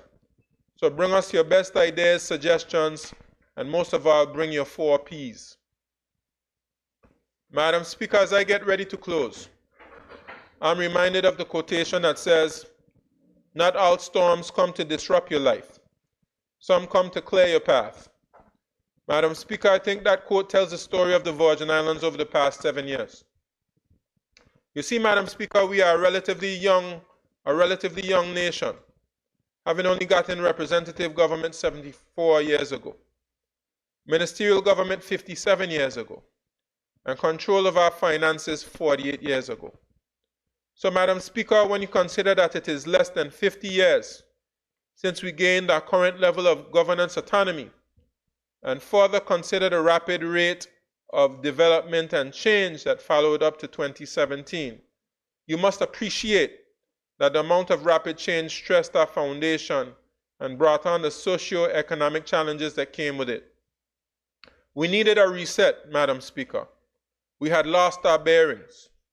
So the storms came, the 2 Category 5 hurricanes, the global pandemic, and the COI. As devastating as they all were, Madam Speaker, each taught us valuable lessons for the journey ahead. So, Madam Speaker, the 2025 plans and budget we are presenting today are the sum of the painful lessons from the last 7 years and the aspirations of the Virgin Islands beyond the next 7. These painful lessons and aspirations are reflected in the National Sustainable Development Plan, Vision 2036, Building a Sustainable Virgin Islands. With the NSDP, Madam Speaker, we have committed to 6 national goals for economy, environment, infrastructure, education, health, and good governance. In 2025, we will be laying the blocks of success to support these 6 pillars of a sustainable Virgin Islands. Madam Speaker, as I look at our plans for 2025, I'm very optimistic about the prospects for success in our 6 national goals. I see our economy growing and diversifying with tourism to become a stronger generator of our gross domestic product. And the financial services continuing to lead in its core business, despite the challenges with beneficial ownership, while diversifying its product offering. I see our efforts to access climate finance to address climate impact on our environment bearing fruit. I see our infrastructure returning to standard and more resistant and more resilient. I see education continuing its innovation journey to produce brilliant minds for the future. I see us finally fixing the healthcare system and easing the financial burden on the industry, on the Treasury. I see our governance system finally able to support the aspiration of the people of the Virgin Islands. But, Madam Speaker, we recognize that government can't do it alone. So we enlist the support of the businesses and non-governmental organizations, communities, through public-private partnerships. We will engage our vast diaspora to help us lay the blocks of success for their Virgin Islands from home or abroad. We'll enlist an army of passionate, purpose-driven nation builders and place them in the right place to move the nation forward. Madam Speaker, the wheel of progress only turns when round pegs are in round holes and square pegs are in square holes. Madam Speaker, in 2025, we'll be celebrating 75 years since the restoration of our legislature. And by sheer coincidence, it will also be the year we will be negotiating our new constitution. In the first quarter of 2025, Madam Speaker, we will debate the Constitutional Review Report in this Honorable House and appoint a negotiating team. Madam Speaker, as if by design, our constitutional negotiations fall on the heels of the most comprehensive and robust governance reform in the history of the Virgin Islands, thanks to the COI. The changes we are implementing, Madam Speaker, will position us for greater autonomy and solid confidence in local governance, two key building blocks of success in building a sustainable Virgin Islands. Madam Speaker, as I bring this address to a close, I call on all residents of the Virgin Islands to do what Bob Marley says: make way for the positive day. It is a new day in the Virgin Islands, Madam Speaker. Let us all see the glasses half full and see the possibilities and opportunities to lay blocks of success to help build a sustainable Virgin Islands. We are better together, even if we don't always agree. Let us embrace the positive changes of the reforms we have just completed. Let us agree on a vision for our Constitution. Let us put country first as we begin laying the blocks of success in 2025. Madam Speaker, let me close by saying that the preparation of a budget and budget address is an enormous undertaking and requires a lot of time, effort, and diligence.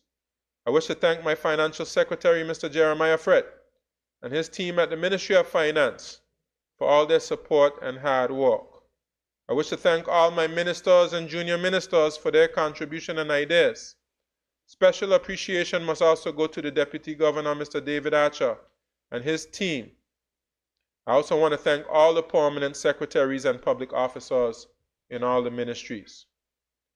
I thank honorable members. I thank you, Madam Speaker.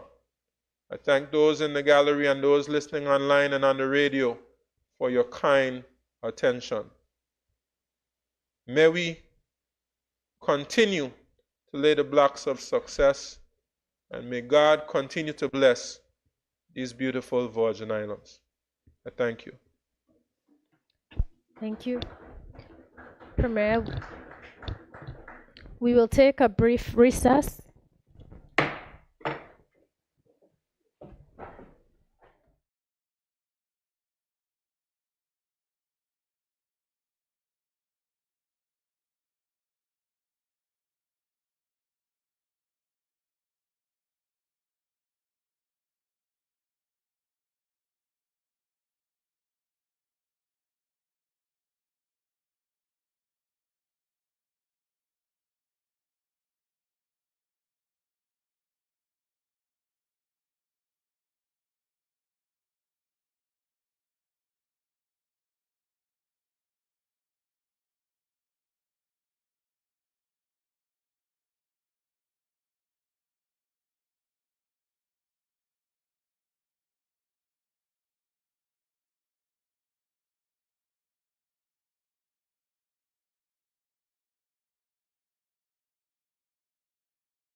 This House now resumes its sitting.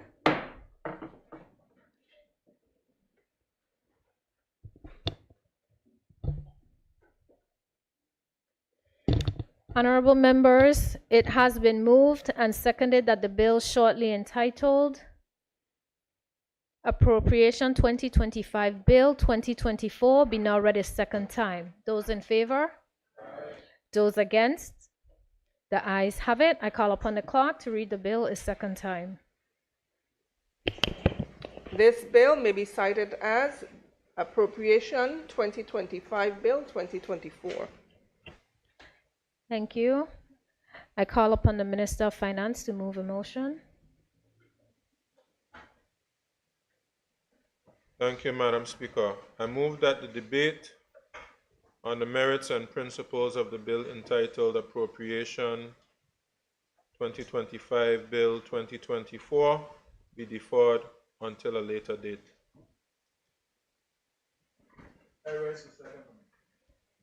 Honorable members, it has been moved and seconded that the debate on the merits and principles of the bill entitled Appropriation 2025 Bill 2024 be deferred until a later date. Those in favor? Aye. Those against? The ayes have it. The motion is passed. I call upon the Premier Minister of Finance to move a motion. Thank you, Madam Speaker. I beg to move the following motion. Be it resolved that the annual estimates for the year 2025 be referred to the Standing Finance Committee in accordance with Standing Order number 67. I so move, Madam Speaker. Madam Speaker, I raise the second nominee. Thank you. Honorable members, a motion has been moved and seconded that the annual estimates for the year 2025 be referred to the Standing Finance Committee in accordance with Standing Order 67. Those in favor? Aye. Those against? The ayes have it. The motion is passed. House is now in committee.